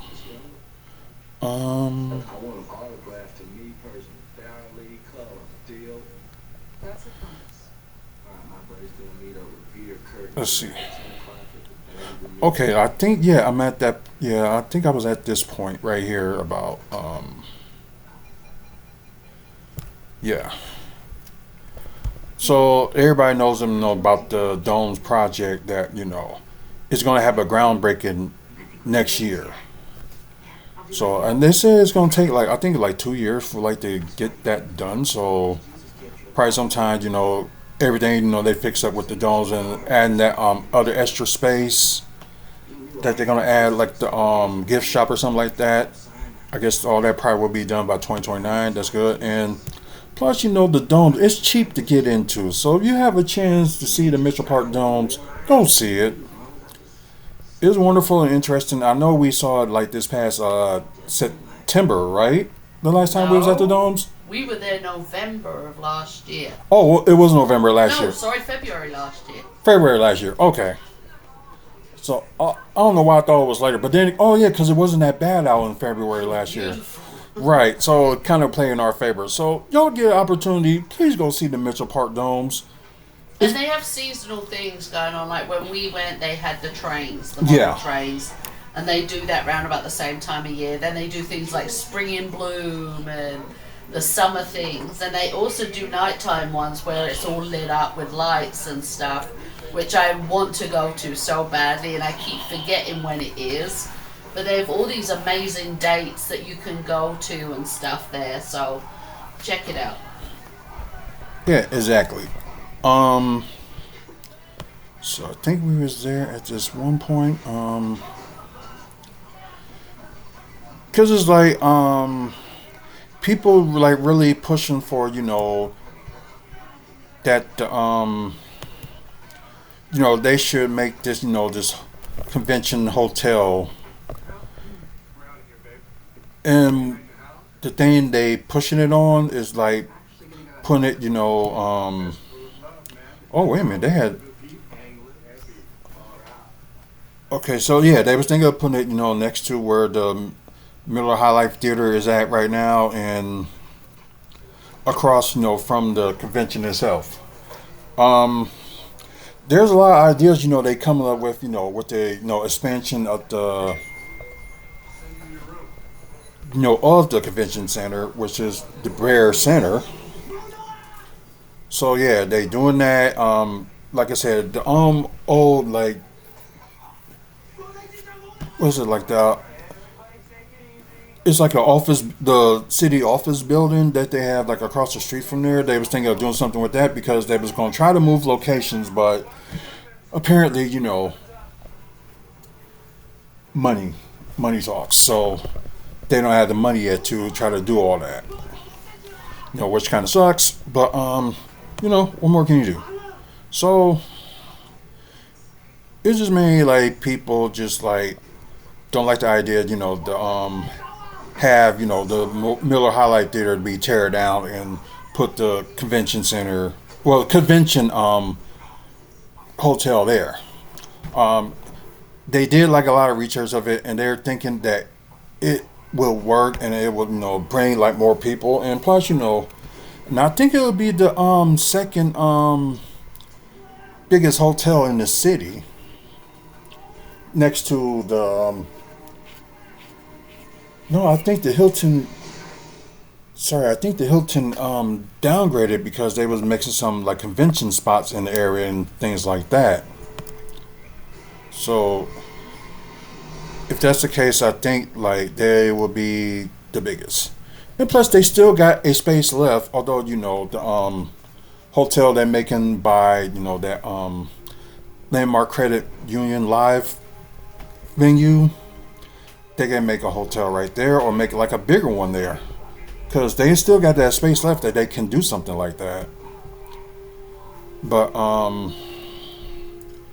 we'll see. I'm just sorry, just reading a little bit on it. According to Andrew Fleck, Marcus Hotel Chief Commercial Officer, simply in the study that the city will capture the 73,816 hotel room nights if reportedly loses annually due to insignificant hotel supplies that will only fit 31% of a large conventional hotel, leaving the market worse than it was before. So, a lot of people complain and stuff. Okay, so let's see. Of course, like the renovation they doing with the Hilton Milwaukee, of course, the city largest hotel at one point now only having 554 rooms, and will have let's see. Okay, and to spin off the hotel's 175 room additional as a limited service hotel, the Mark. Whatever they're talking about. Yeah, so yeah. In addition to Hilton, Marcus owns and operates Pfister Hotel, St. Kate's Stars Hotel, Jackson Street Holdings, which owns the Western Milwaukee, that's like nearby Summerfest grounds. The Milwaukee Marriott downtown one, just crazy. And Spring Hill Suites. Is that even in downtown? I don't think so. I think it's like in the Milwaukee area. That's just me. So,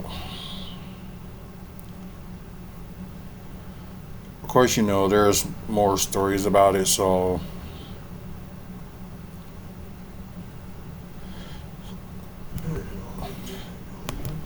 yeah, y'all kind of get the point why I'm saying that it needs to be done. It needs to be done. Like they ain't gonna miss any like theater places. They still got a lot of stuff out here. They got the Riverside Theater. They also have the Pabst Theater.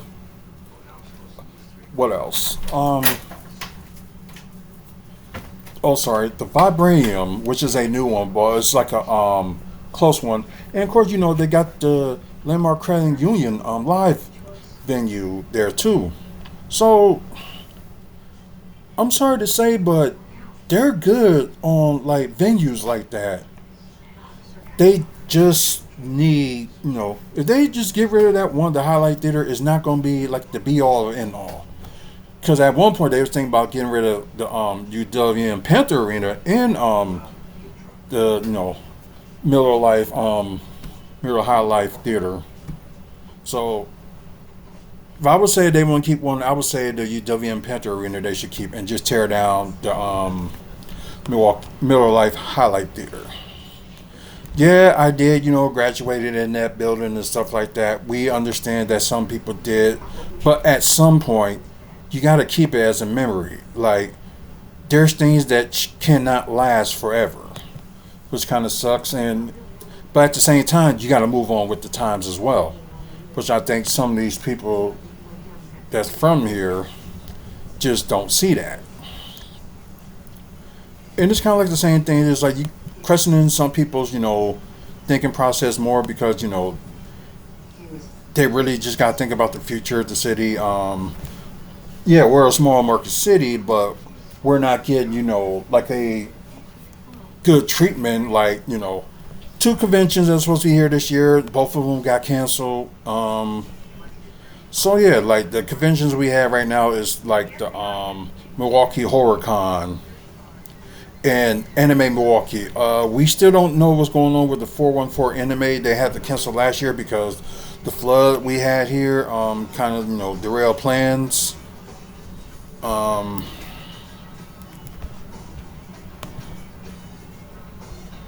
So it's really just like insane that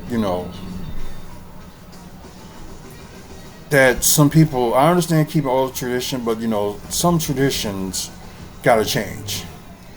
So I don't get why some people's motive or anything like that just like keep some things that that we can't take part of. Let's see. City subdivides proposed for two affordable housing developments. Oh, okay, that's around 27th Street. Is it? Yeah, it's around 27th Street. So that building, been abandoned for like years, and maybe if they actually would go through it, maybe it'll be help some wonders for like housing, because they're trying to have more stuff open like housing wise, and it's good, but at the same time they try to make it seem like it's affordable housing, which truth of the matter is not. It may be affordable for people that have like decent credit and a decent pay, not like poor people that really needs it. It's just like, yeah, y'all, I think y'all priorities when it comes to affordable housing just went right out the window. No, I was all for it at first. Then you hear about the news and you hear about it more and more. It's like, and plus, experience it myself. Yeah, it's not what it's supposed to be cracked out to be. It's really ain't. This really isn't. Like, Seriously. Like this one, Urban Reads, using game theory to solve the housing shortage.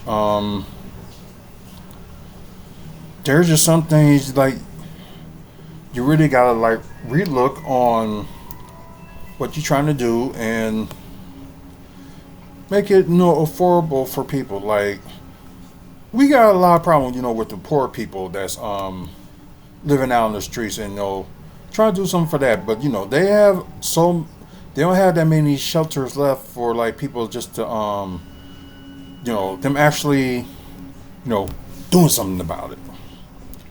Because it ain't that many, and it's like I wouldn't say that they fully like running out of time on it, but it's like something they should have solved a long time ago.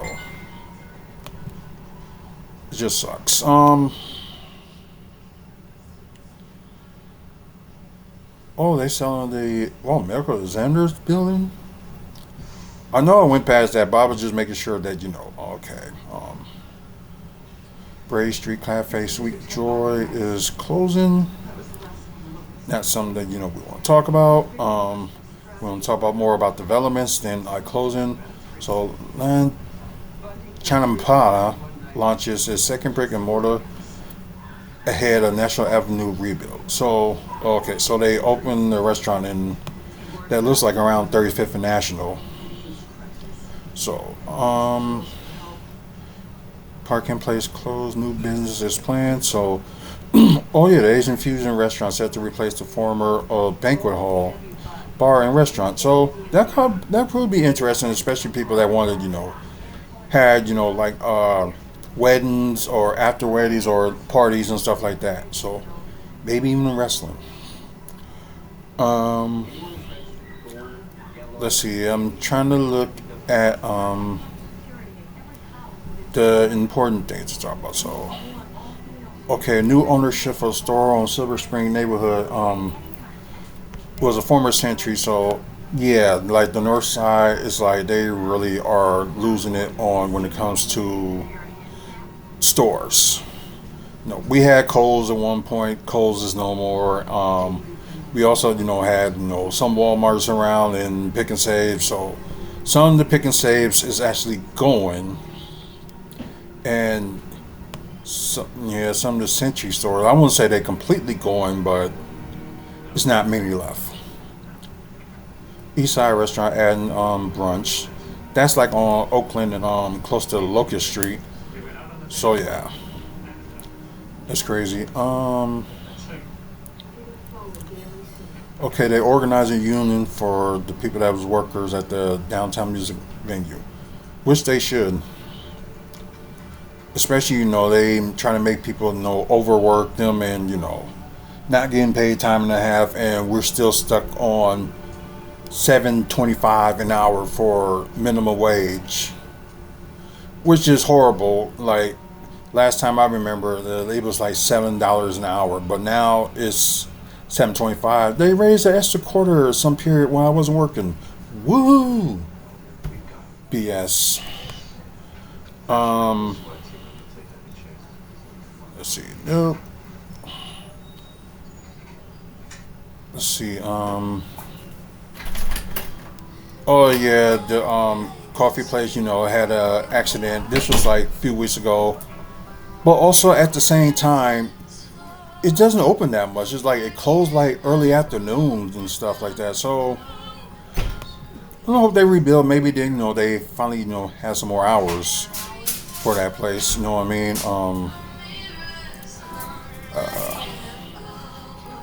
Is that what I'm looking for? Let's see. Local influencers talking about Milwaukee's food scene. So there's still places I still need to try out. Lunch service returns to downtown restaurant. Oh yeah, I remember that restaurant. Like me and a friend had went to that restaurant at one point. Because it was like an easy bus ride, to the Bucks game to that restaurant. So, although the friend of mine did drive, but he didn't want to pay for like parking at the time, which it still is kind of a crazy high price, but at the time it was still a crazy high price. But it could have been affordable if it was those prices now. It could have been affordable now than back then. You know what I mean? Um, 794 teardown advocates to host a walk-in tour. So, showing how downtown portion of the freeway could become housing, parks, and more. I guess we can look into this because they're still talking about they want to tear it down to make more stuff like around it. Which don't blame them. But at the time I was against it, but just from time to time it's like it's at the point is if it happens it happens. If it don't it don't. Like I don't care. So maybe it'll help for like more creations of buildings other stuff like happened over the years. Why not? Oh, okay, so yeah, this was a couple of weeks ago they did it. So a 30-minute walk. That would have been exciting. So it costs about, let's see, based on the analysis of an urban planner affiliated with the group, Rethink 794 believes the boulevard replacement could create space for 3,000 new housing units, parks, and about 1.1 billion in new development. Which is good, but like it's about mainly like what we need, not about making money. Because you're gonna make your money eventually, but you got to put something there that people will be very, very interested in. So, let's see. Okay, they will decide the option on it later this year. Like if they do decide, they want to do it this year, tear it down. So they say it will be completed by 2030, with construction timing subject to funding availability. So, okay, 4 years and like crazy enough, we got a lot of things to talk about, especially like building things around, like more hotels. Especially, we do need more hotels and things like that. Okay, hopefully, we get to that point that some of these things, get worked out. Wannabe Cafe set to reopening date April 22nd. Okay. Let's see. New investment group hopes to reopen the downtown bar. Let me see what. I'm just gonna look at what one they talk about. Steve Nomad. Okay, so 7050 North Jasperson. So don't be around there that much, and I didn't know they had like closed, but okay, so they're hoping they'll get it open by June 11th of this year. Okay. Cool, yeah, it's like one of those places that they show like international games and stuff like that, and all that stuff. We kind of got that like on Kinnickinnick Avenue in Lincoln, like a bar that does that too. So it's good, you see like more of them out there. It's always good news.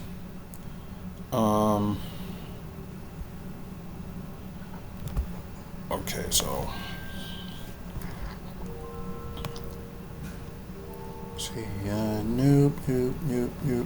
Under tornado watch till 10 p.m.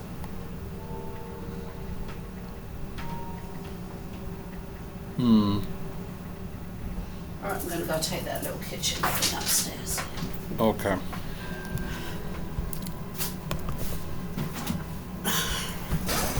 Let me move a bit, because I know she's gonna need some room. Y'all probably did this all over her butt.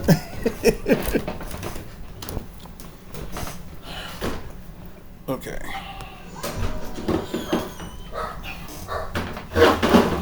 Well, don't worry, guys. As soon as we're done, you're going to get to go out. Don't you bark at me. 60 traffic safety projects in 2026. Of course, whatever with that, but I know there's one part even more to talk about that. Oh yeah, we talked about that already. I swore I saw they can okay, they temporarily will close that one. So okay, so maybe there's something they need to do in that they need to close it for now. And like I said, some of this stuff was last week, but where Ivy, come on. where was that one? I was Come on, Daddy. no Both of you go. yeah, we know we talked about that, but Not that. God, I swear it was more information. Oh yeah, so Aldini Colonna Mexican is new and different. So this used to be like a burger joint that's nearby the Bobblehead Museum, which is a great to go to. So I'm thinking sometime, either next week or the following week, I'm gonna go back to that. Probably do it, like a monthly birthday tradition, like I did last year, because I thought the Bobblehead Museum was awesome, and we'll go there again. And hey, it's cheap to go to, so while y'all out there planning and thinking, there's nothing to do, check that out. You know what I mean? Uh, Milwaukee redesigned the city's only riverfront boat launch. Okay, let's see. Okay, I am going to look at this called new designs to the new courthouse. So, where is it going to be? Or are they just going to keep it at the same place but just redesign it? Oh, they're going to demolish the safety building that's like across from it. Okay, so let's see. They want to replace it with a 9-story building by 2032. It's a new project under the 2020 in 2023 under. Oh, okay. By the county executive. Okay. They will requiredly, relocate the operations of the criminal courtrooms and offices. Okay. And the sheriff's office. I guess I can understand why, because the courthouse still got that, that 90s vibe. That's, that look like it's still there. And I guess, you want to update it and stuff like that. That's fine. But I don't think they need that much of an update. Maybe the inside of it, because it won't look like all like 90-ish looks. Because that's what it is to me. It's like it looks like you're in the 90s when you go into the courthouse and stuff like that. And plus, the safety building. Like I said, it is all to me, in my opinion, is like a 90s style. So yeah, some of the pictures they show on it, look decent. You know what? Why not? Go for it. I have no complaints.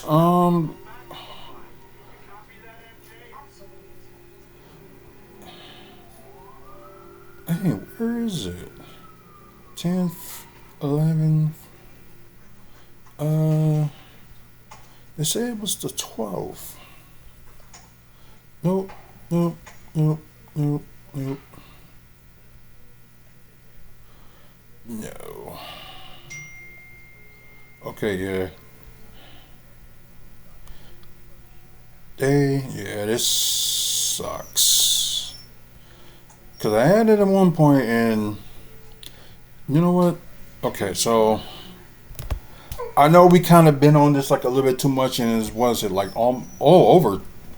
Okay, some parts has been like over 2 hours, and the rest of yeah, it's been over 2 hours since we've been on. So I apologize, guys, for being so slow on this, but if I want to like pack all of it, on here, today is the best time to do it. The old George Webb's that was had the George Webb on close to Oakland and Locust that used to be George Webb is now going to be a Wingstop, and they're going to open this month. And kind of the same thing with the GameStop, which is on South 27th Street. If y'all familiar, that's very close to Walmart. the first Walmart on 27th Street, I should say. They it's just recently they just opened a wing stop over there, so it's nearby my job where I work at now, and hey, good wings, good wings. So probably somewhere I'm probably going to stop, sometime in the summer just to like, if I want like a chicken or something like that, instead of having the original old subs, just be perfect like that. So here we go. Okay, this was what I was talking about. I was looking at the wrong date. So there's going to be one more thing to talk about before we move on. The proposal to build the large convention center hotel in downtown. Oh, thank you. Is the coming sharper focus for our soul or the financial challenge? Of course there is. There's still things up here we have financial challenge with that ain't even created yet. So, yeah. Anyways, don't mind me. I'm just reading a little bit, and I'm going to use the 7-Up to pour in it. Well, that mist in there, so you don't get known. Yeah.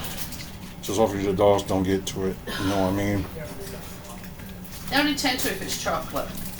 Anything else, they... Oh, God. You're cleaning the floor up. I didn't think it was going to overflow. I'm sorry, Daisy. Well, y'all saw that on camera. So, yeah, go ahead. I know you licking it. Ouch. Hurt myself.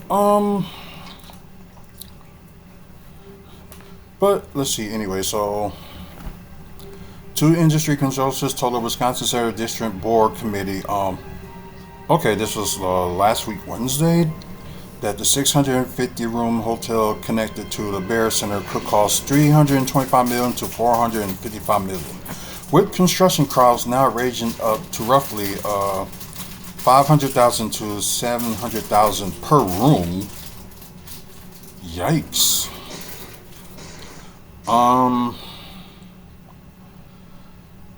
Like I said, it's just some people, they had all these ideas and stuff like that. Won't they try to invest in it themselves? That's just my thing. I think the Pelicans may find a new coach. So I know we don't talk about the Pelicans, but it just came up on my feed. So, we wait and see. So, about to say, you got like a lot of rich people that live here in the city. Ask them to, donate to the, at least invest in it. You know what I mean?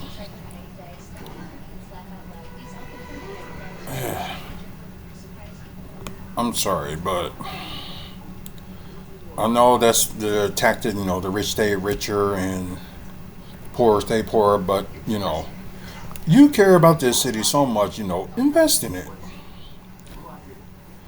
You got some, athletes that, invested in certain things like in the city and the state, but you don't hear enough about, all these, rich owners and all that stuff, Well, I guess the Deer District is a different example, and of course the fires reform, but still, invest more in the community. There's things they could have got done so fast. With the hop, all of them could have invested in having it come from the stop point to the fires reform. A lot of things that could be done, but just the people that got higher pockets should invest in it. Just kind of stupid, but. If I had their money, believe me, I will invest it back into the city and go from there. And also invest in businesses, because y'all know you're gonna want to still make money and stuff like that. But it just be good to have people, especially people that's musicians and stuff like that, give back to the communities that they were from. And you don't even see most of them give back, like Oprah. So yeah, I'm going to throw her name into the mug, but had to. Some of y'all probably just watching the pre-recorded episode. Just reading, the what they're talking about. And let's see. And of course, you got people that saying, don't tear down the Middle Highlight Theater. Which, like I said, they got more of those like type of venues around. Just people just don't think. I don't know. We had like more venues around for something like that than anything else in the states. I don't know, but it just seems like it.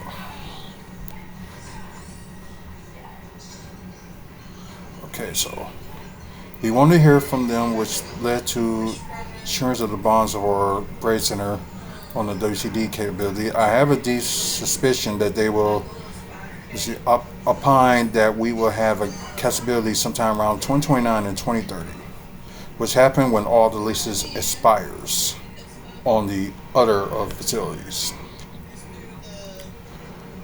Um, WCD is funded by a mix of hotel room taxes, rental car tax, a food beverage sales tax, and income from events and added facilities.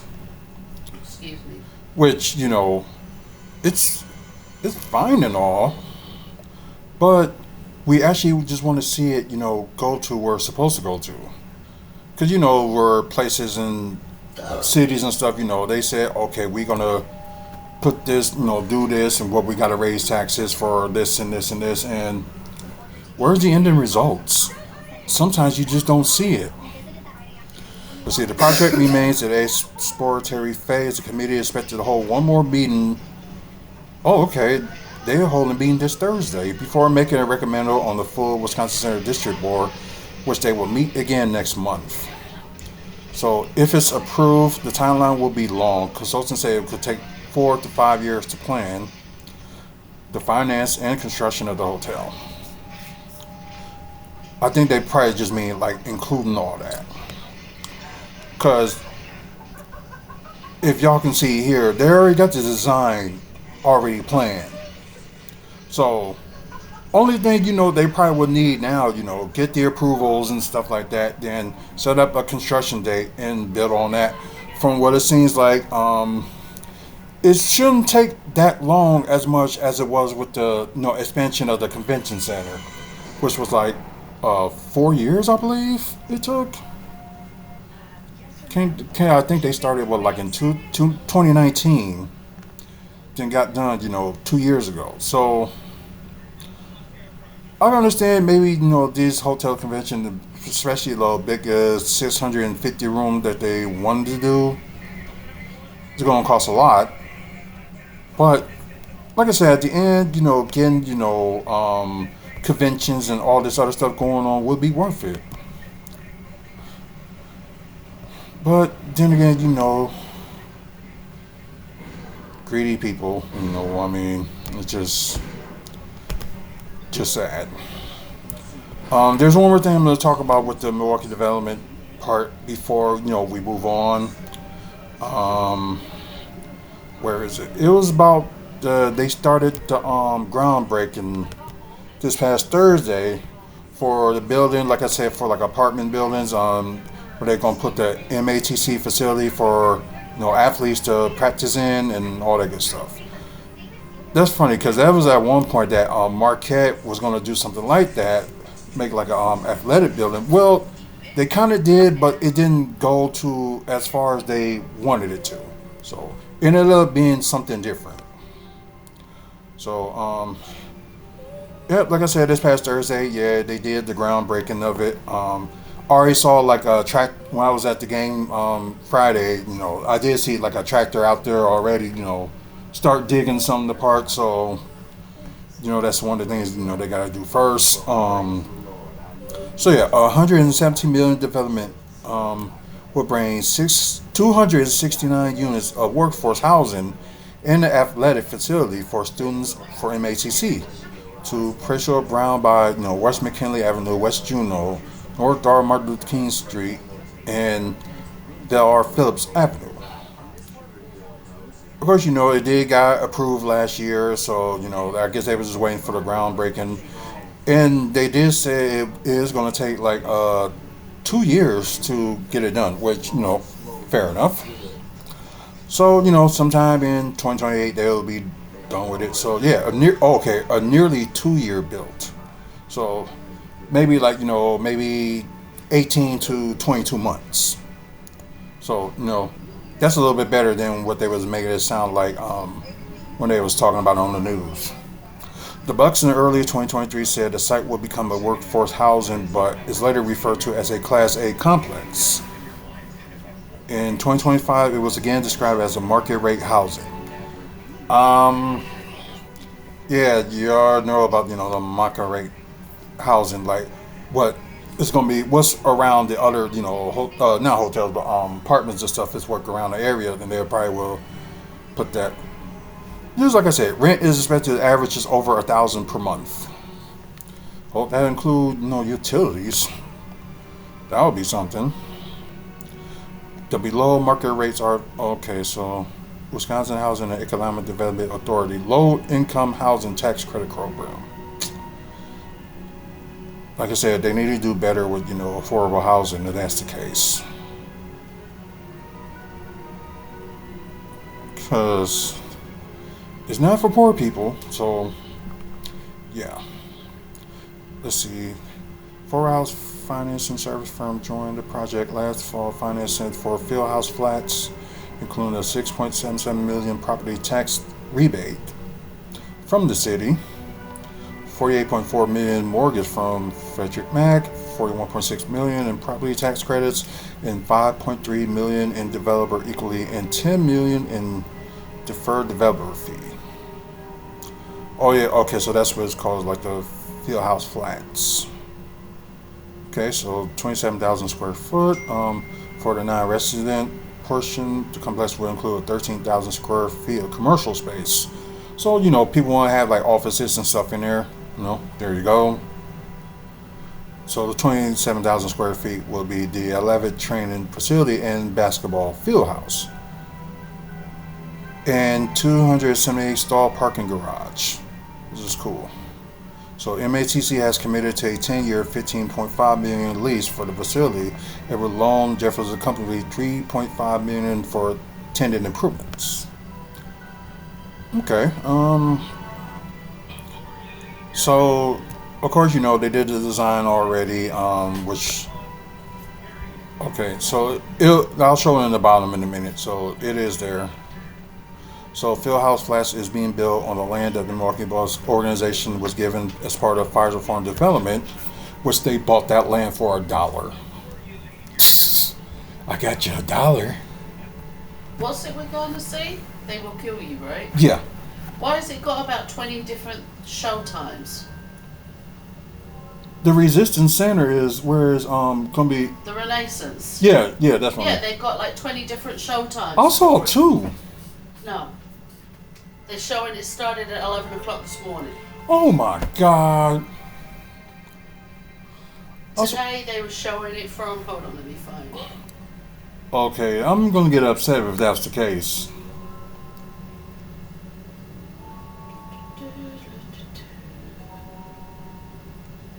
It says 6:20, 8:55, 9:20, 10 p.m., 9:45, and then they're not showing the earlier times. That's okay. We're going to the 6:45 one, right? I think it's 6:45 or 6:55. Yeah. There's one or it'll two. be 6:55 by the time it actually starts. So. Yeah. So we leave in here at about 6:15. Mm-hmm. Okay, so we can get snacky snacks. Yes. Let's see if they've got any fancy popcorn buckets there. They probably do. Because I want the Devil Loves Prada ones. I thought they probably ain't gonna release it until Probably the day the movie gonna be released. Probably not, but I still want it. Let's see. Excuse me. The Fieldhouse Flats will. Okay, so wait a minute. Visible the site in the upcoming days with construction estimated to be completed. Oh, okay. Kind of same thing, between like 18 to 22 months. It will come in phases with the Fieldhouse plan debut in time for the fall 2027 semester. followed by the first 60 apartment units soon after, which probably would be like late fall, early winter or something like that, 2027. So seven stories with a rooftop deck, a community room facing the Deer District Plaza, and fire reform to the south. The athletic facility will be located, of course, to the north of it, with an 18,000 square foot plaza plan for northeast corner, which like little space for people to hang out and stuff like that. So yeah, they was talking about that already, like last year. I just can't wait to do my fire reform review in July. I know last year I did it in August because a lot of things was going on, but I'm gonna try to find time in July to do it. Let's see.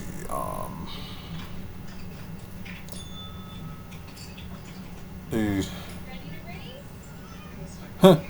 the complex will fill a 2.9 acre block between the Olaf Hotel and the Trey Hotel, which both of them hotels are very expensive.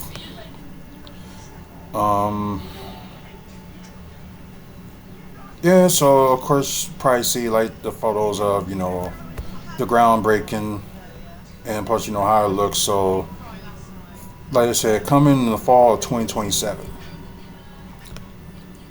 Which is fine. So for those who are watching the pre-recorded, I'm not going to show you all the photos or what it's supposed to look and what's around it and stuff like that. So yeah, that's crazy. It's going to fill out that whole block. But then again, that's a good thing as well.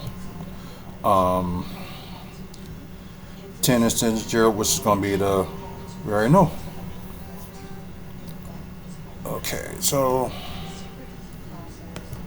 next,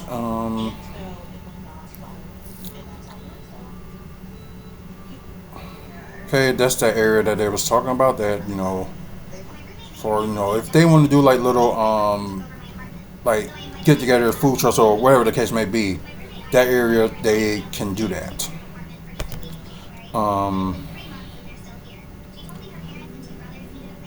Okay, like I said, they probably will have stuff like downstairs, maybe like a little if they want to open like a cafe shop or a store or whatever like that, because there are some stores that is needed to be around. So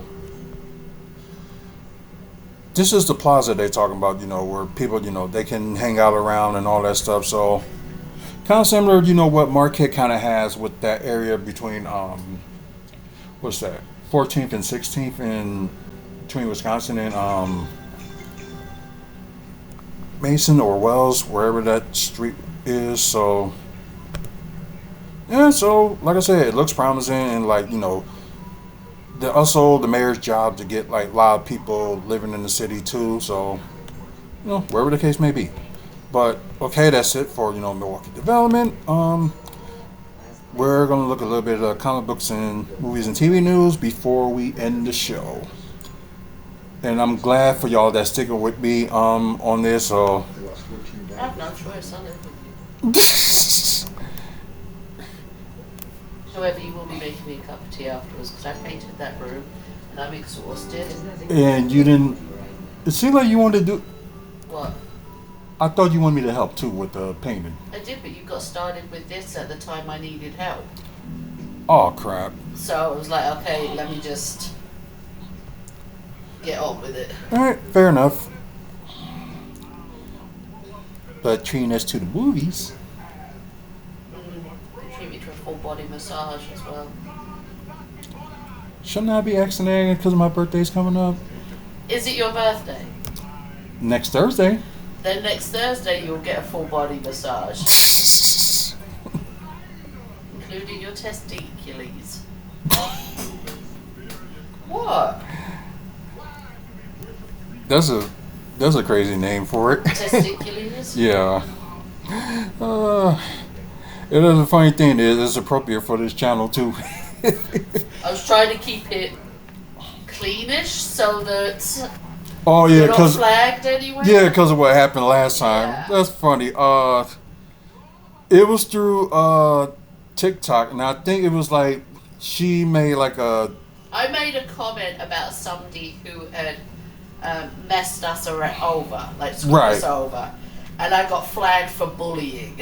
Well, I wouldn't say she got flagged. It was just like, You got flagged for yeah, bullying and on TikTok. It was like it gave me a warning, like, you do it again, you will be stopped. You won't be yeah. recording. So yeah, it's just didn't make any sense. So like I said, there's people at CinemaCon yesterday. So they got some news about Sony's uh first looks at maybe Spider-Man Brand New Day or wherever they got coming out. I think Disney was there too because they got a show about Avengers, Doomsday and stuff like that. So they did test screenings for Avengers Doomsday. So a lot of crowd liked it, and they got that feeling of the Infinity War movie. You're not the only person who said that. Oh, really? A couple of people have said that same thing. Yeah. That was I was reading about what some people were saying. I was like, okay, Infinity War feel. That's a good thing. So we expect Secret Wars like to be the end game part of the that. And plus, Secret Wars supposed to be the conclusion of the multiverse saga, which it was half and half. Like I said, I liked all the TV and movies of the multiverse saga, but there were some things you do like to think that why it wasn't connecting, why some of these movies weren't connected to like the multiverse or anything like that. Some of the movies were, but some of them wasn't. If you know what I'm saying. All right, so my friend who did the cookies for a wave of light. Yes. Her 414 cookies. Nice. Are they great? Yeah. That's cool. So, they say it was new footage that was out for Spider-Man Brand New Day that's been shown at CinemaCon and, of course, in Vegas. So I guess the scene they show will not be released to the public at this point, but they had a script in the scene with Jacob Baum's character, which is Ned, was Peter Parker's best friend. Oh, shows him or you united with Peter Parker, showing Peter followed Ned to his apartment, discovering that he is trying to find out who Spider-Man is. So yeah, so that's Ned's mission to find out. I think with the spell they did, for No Way Home, they know Spider-Man is still around, but they don't know Peter Parker exists. Crazy enough. But yeah, so it'll be interesting. So they saying this could probably lead to Ned turning into the Hobgoblin. So maybe they'll probably have something like that in the end credits or something like that just to start that up. Who knows? But and plus they said maybe the black symbiotic suit may debut. Because don't forget, because if you saw Venom: The Last Dance, he was in the MCU at one point, but got transported back to his world, and this left the symbiote around, as you saw in the end credits. Venom's The Last Dance. That it left. The other one had left, from where they was holding like all the symbiotes and stuff at, and it's just like traveling around.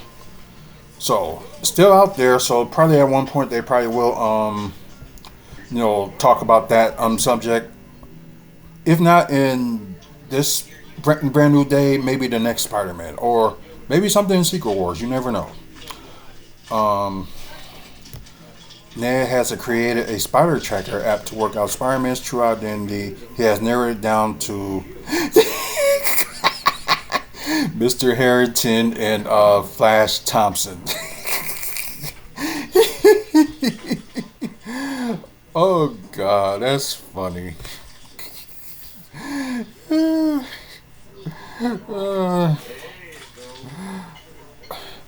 Wait a minute.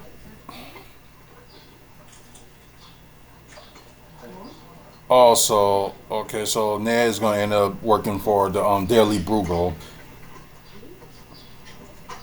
So yeah, it's probably going to be like Peter Parker's replacement on the Daily Bugle. So that'd be interesting.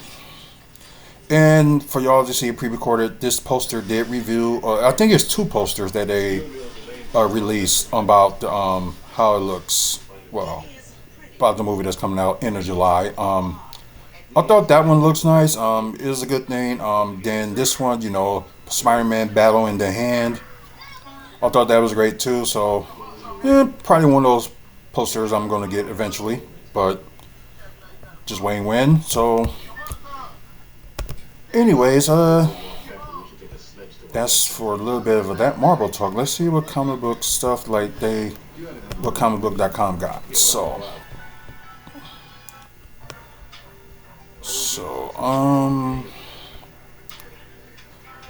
of course, y'all know the new episode of Daredevil Born Again will be out today.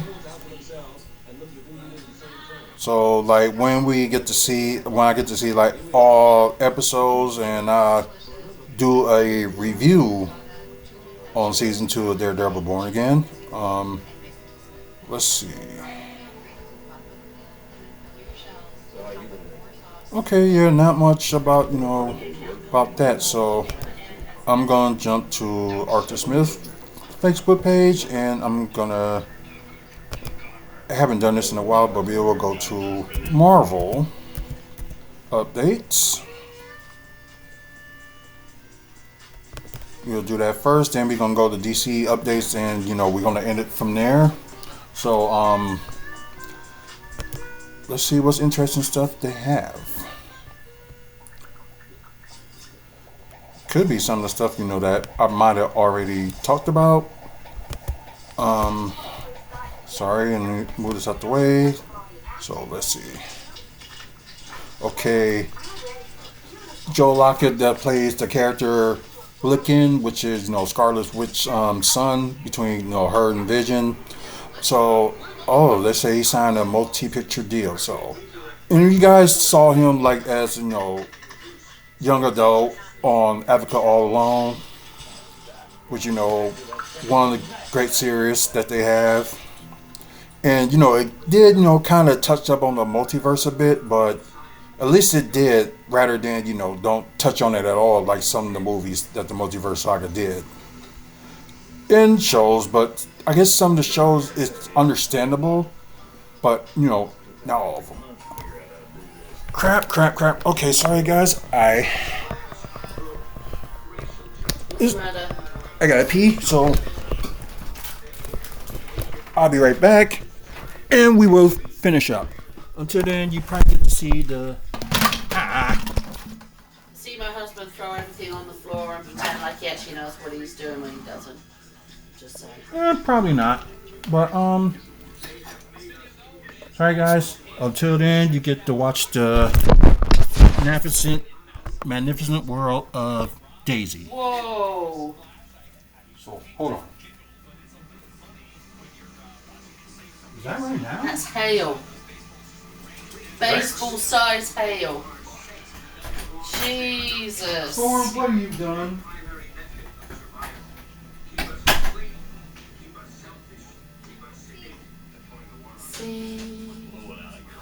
Sing a song. Make it clear. Make it strong. La la la la la. La la la la. La la la la.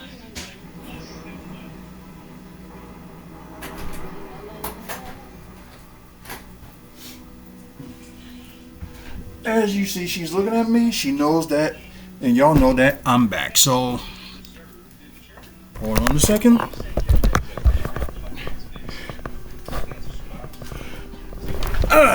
Okay. So I hope you guys are watching pre-recorded episode enjoyed, the wonderful world of Daisy. And let me fix. Singing him a song. Yeah, I heard she was singing too. So. Poor people. Poor people. That's funny. Anyway, so.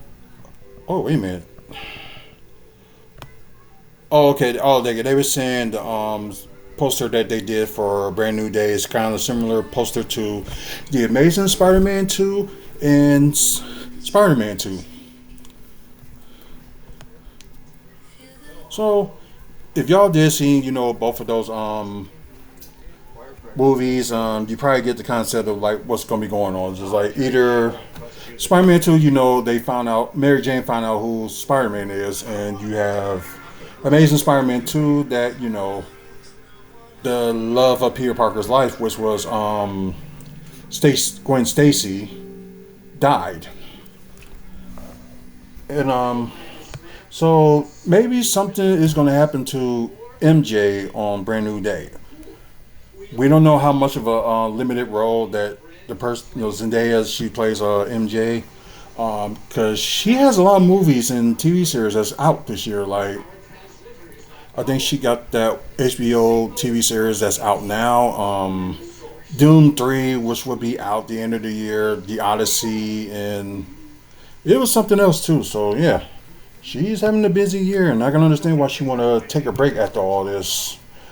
Of course, images they have for the Beyond the Spider-Verse. Okay, so they did have an official day on that one, so June 18th of next year, which is fine. Which, it's kind of cool.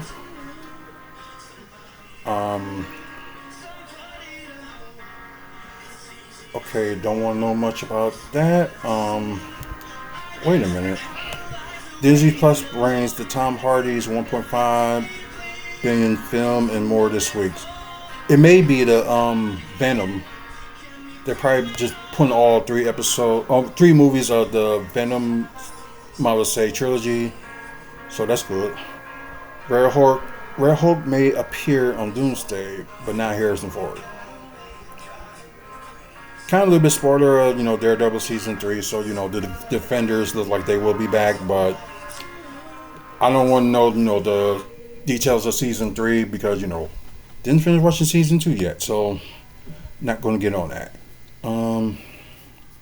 Sean Levy could reportedly return to direct the next Deadpool movie. We heard from Ryan Reynolds. They are currently writing another Deadpool movie, which will probably be involved with like X-Force characters, and probably will be, Deadpool and X-Force. Who knows? But it's going to involve X-Force.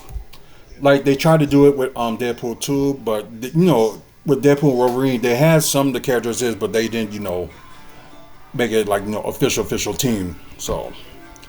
And, as you saw, Deadpool did revive some of the characters, and some of them he did, you know what I mean?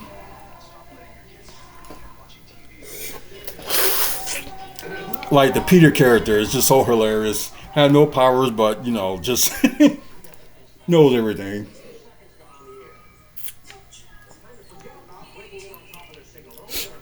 Even, like, they get done, they start shooting, Deadpool and Wolverine and stuff. Well, the new Deadpool movie. It might be sometime, because I know they're going to film X-Men later this year. They're going to start that later this year. And was there... Oh, yeah, and of course, Avengers Secret Wars, they're going to start filming next month. So, yeah, a lot on their plate. And plus, right now, there still ain't no movies between Doomsday and Secret Wars, which kind of sucks. But there's TV series that's going to be between then and there, which is somewhat okay. Or maybe Sony out of nowhere makes like a because apparently Sony is trying to redo their Spider-Verse by having their own Spider-Man. Which I don't know, how that's going to do, but because we know the deal with Sony and Marvel, Sony must got to make Spider-Man movies like, was it like every 3 to 4 years, or it goes back to Marvel and Marvel will give it to Marvel Studios. Okay, Secret Wars and Avengers Doomsday are. Wait a minute. Should be Secret Wars that's now pre-production, unless there's some other stuff that because they said they're going to add some stuff on Doomsday, so reshoots is going on. Same thing with like Spider-Man, Brand New Day. There's reshoots going on right now as well. So yeah. Yeah, like I was saying about the test screening for Doomsday has that that Infinity War level type. So you know what, that's good news. The opening Avengers Doomsday will show variants of X-Men fighting against a variant of Spider-Man, which talk about Tobey Maguire. So they saying he's gonna be on Secret Wars. So we'll see from there. Of course, Sandy Sink was rumors of she's gonna be in, of course, Brand New Day, Avengers, Secret Wars, and rumored to be X-Men because some people think she's gonna be playing Jean Grey, but like I said, I don't know until we officially see the Brand New Day or they'll show a trailer of her and who she actually is. So there's a lot of rumors out there. She could be this, she could be that, but just wait and see. Okay, that's behind the scenes of Daredevil's last week's episode. Um, Unsued design from Tobey Maguire's Spider-Man 3. I guess that's when they're supposed to be shooting Spider-Man. Oh, I guess that was okay. They must have like an options of light suits they wanted him to wear, so they end up doing it differently as you saw. Having the original Spider-Man suit, but just having it in black. Cindy Sweetie is eye for a role as Emma Frost. I can see that. That can work, but it all depends where the X-Men story is going to be, because they are currently writing it.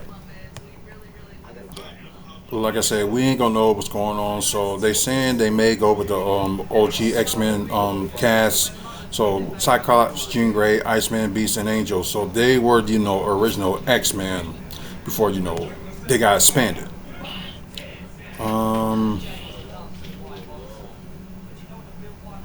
Let's see. Of course, they claim the original Hulk is gonna end up going as Savage Hulk, and also may end up turning to the Grey Hulk at one point. So, like I said, no, I'm just reading on stuff that's going on, but I'm not gonna like take it with a grain of salt. So I'm just gonna wait until I actually see it. Like I said, I did watch the official trailer. Y'all probably saw it on the video a few days ago, so check that out. Spider-Man Brand New Day is Tom Holland's favorite Spider-Man film yet. We'll just say yet. Really, not much. Okay, so y'all see this. So May is gonna be kind of like filled with like Marvel content. You got the season finale of Daredevil Born Again, which will be on May 5th. Maybe they'll have like a 2 episode finale or 1 episode, but just from what it seems like, they're probably gonna have like at one point, because it's supposed to be 8 episodes. The first one they showed in March was 1 episode. Then 2 episodes the week before, one last week, so they on episode 4, and this week they'll probably be on episode 5. Next week maybe episode 6. And I think that's like the close to the end of April. So possibly it could be a 2 episode finale or wherever the case may be, just to make it fit on that May 5th schedule. So who knows? Of course, the TV movie of Punisher One Last Kill be out on May 12th. Then all 8 episodes of Spider Noir will be out on May 27th. So people to binge watch it. There you go. But yeah. Oh yeah, ideas of characters that they want to put in X-Men. Who want to play, Beast and Rogue. And I think we're going to end it from that point and just go to DC news. So, because, they got Supergirl coming out in June. So, one of their anticipated movies in the DCU. Then, they got Clayface in October.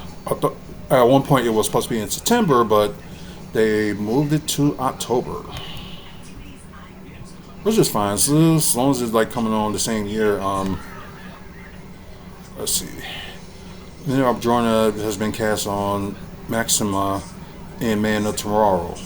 So, they already got a date for that. July 9th of 2027 for Man of Tomorrow.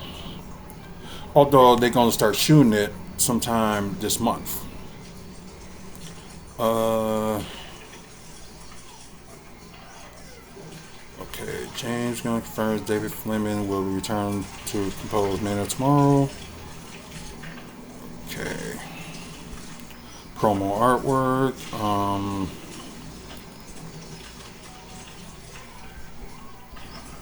Eva the Dominiki looks absolutely ripping her latest training videos. So I guess she's gonna get like a role of some sort in the DC. So they said, Maxima has been cast. Maybe introduction of Wonder Woman. That could be the case. Let's see. Okay.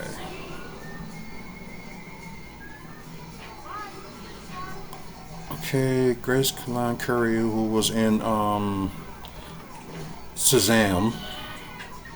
Early talks of maybe playing Wonder Woman. Who knows? So 1,000 people in Hollywood, they did an open letter proposing the merger of Warner Brothers and Paramount.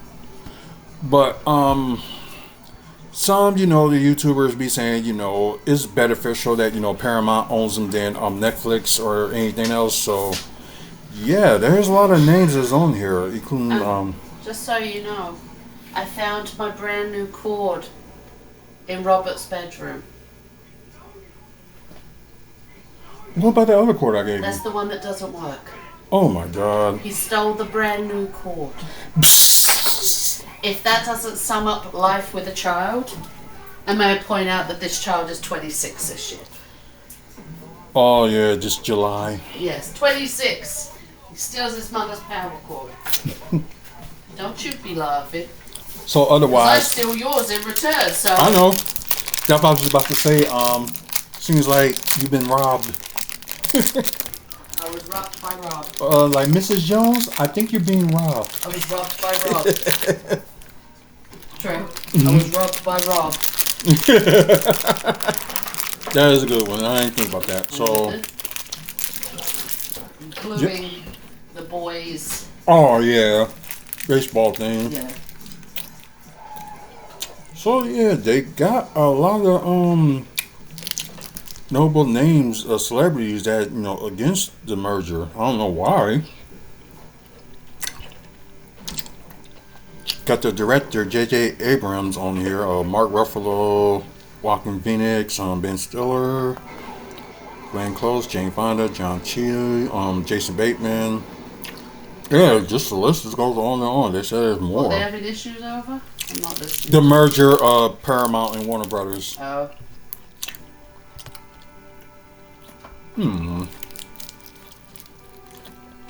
Let's see,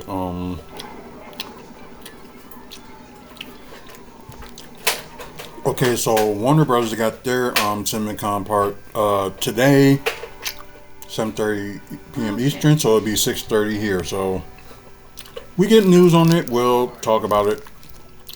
But it probably gonna most likely be tomorrow because me and the missus going to the movies to say they will kill you.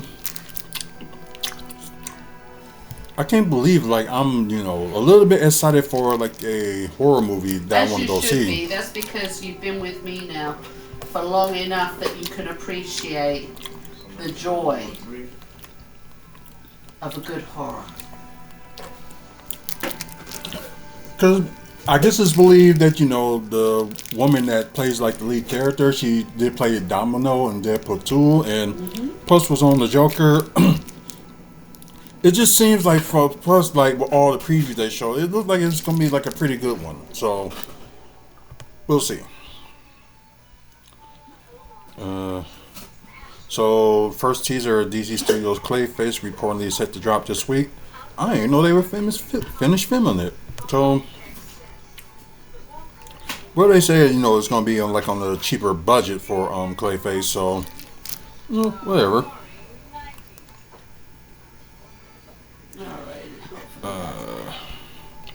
Let's see. Of course, Nicholas Hoult, who played Lex Luthor, getting his haircut again, preparing for his role as next Luthor on Man of Tomorrow. Like I said, it was supposed to start filming this coming month.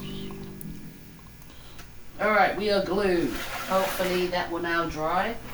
And I won't have to put it back 20,000 times when my grandchild plays it. Right. I can see where somebody returned it. Yeah, I know what you mean, because it can't never, It just doesn't stay on properly, does it? There's a piece missing from it too. Oh, that explains it. A piece was missing. That explains a lot.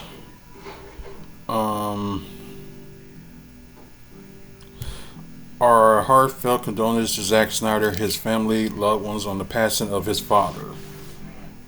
Which his father looked like he was a Green Bay Packer fan. Ain't that something?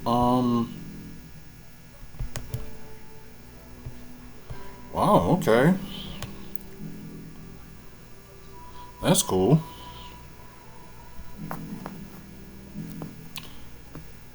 Okay. Yeah, and plus, they probably talk about the Batman Part 2 as well, so on that panel that they will have today, so that'd be interesting, so, we'll keep an eye out for it. A lot of things, of course, the Lanterns will, come out late August.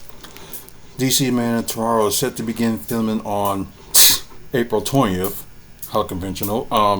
With production expected to continue through August 21st. So they ain't gonna take that long as usual. But I know they're gonna have the editing and all that stuff going out, and plus filming will happen in Atlanta and Cleveland. Oh, that's nice. Because they don't always have to they have to go overseas so they can avoid payment of taxes and stuff. It just kind of, I understand it, but at the same time it's kind of stupid as well. Oh wow. So they coming out with a crypto doll. It's probably for everybody to love. Why not?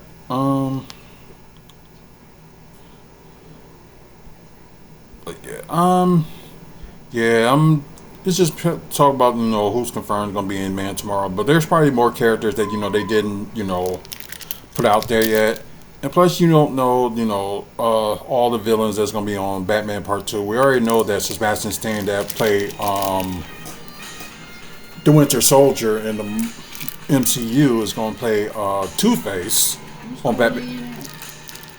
I don't know who they are, and it seems like it ain't even important. If it is, they can just leave a voicemail. So yeah,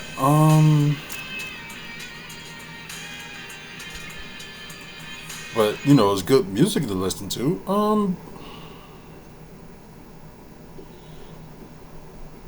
And of course, they say Scarlett Johansson may play Two-Face's wife. So, like I said, everything ain't set in stone just yet. So, but then again, of course, the original characters that was in the first movie will be back on there. So, wherever the case may be, the Batman Part 2 is set to begin filming in June in London. Okay. So you have all these rumors, okay, they're going to be shooting the end of the year or stuff like that, but that was official, so they'll be shooting in June.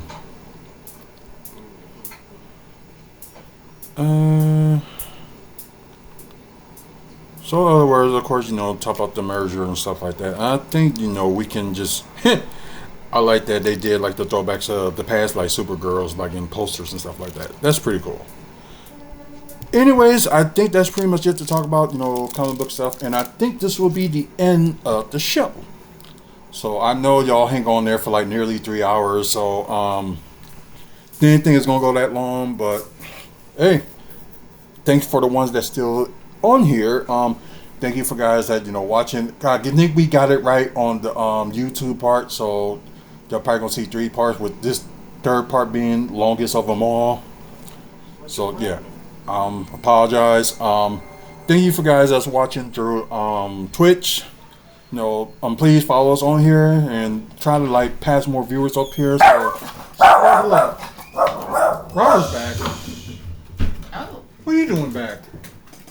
I gotta grab my tax papers in my car. Oh. And your car? Yeah. He said cord. Core. Oh, so much. This is my tax forms and God, so much for our plan. what? We're gonna go to the movies. Oh, really? Yep. Dang. So I gotta go do my taxes. That's okay. Gotta do what you gotta do. Yeah, we'll figure out another way. Yeah. What, did you guys already get tickets? Yeah. Yes. So look in the room. This one? Mm-hmm. But yeah, we'll figure it out. Like, But anyway, guys, so Oh, you paid today. like I said, you Yeah. guys on YouTube, you know what But to the do. ceiling Please like and needs subscribe. touch-ups. We're trying to get to 1,000 subscribers where we'll start doing giveaways and all that good stuff. So, stay tuned for that. You can still do the end. Also, click the notification buttons on all of our platforms. On my personal TikTok page, You got a cold? Facebook Live, Somebody probably down with a cold. Yeah, a little bit. Let's see, Or maybe it's allergies. Twitch or You can take YouTube the rest of Live. that Dr. Pepper there if you So, want it. guys, please, click the notification buttons to see when the next time we'll be either live or another recorded video. Also, guys, check out the website, wrestlingfanspeakout.weebly.com Alright. with upcoming events, coming back to wrestling-wise take in it the to donate Midwest and Okay. all that good stuff. So, also don't forget, our sponsors, Midwest Wrestling Collectibles. Interested with wrestling merch, check them out. Also, Great Scott Sports Cars. Talk about if you had cars, you want baseball cars, football cars, basketball cars, and all that good stuff. You want to sell to them or buy from them, trade them. Look them out. They are on our website as well on the sponsor page. And so we are proud sponsors of Phoenix Pro Wrestling, which they got a show next Saturday. Hey, $10 tickets. It's cheap. Go see it. It's in Hogan, Wisconsin. Also, we are a proud sponsor of Maddie's Memory. Yes, you are. Yes, so maddiesmemory.org or .com, either one. QR code if you want to donate to help with our cause with helping with families that dealing with pregnancy and infant loss. Go ahead and donate there, or somebody that's dealing with the same thing and need resources. You can check out that website as well. And also on a Facebook page, they do have Pregnancy and Infant Loss Network, so check that out as well. So you guys, like I said, I appreciate you guys that stayed on here for 3 hours for me, rambling about everything. So appreciate it. So anyways, you guys, thanks for watching. Until the next video, man up, woman up, face up, and check on your mental health. So Don't be bugged out. there we go. So y'all have a good one. See you later, and enjoy your day.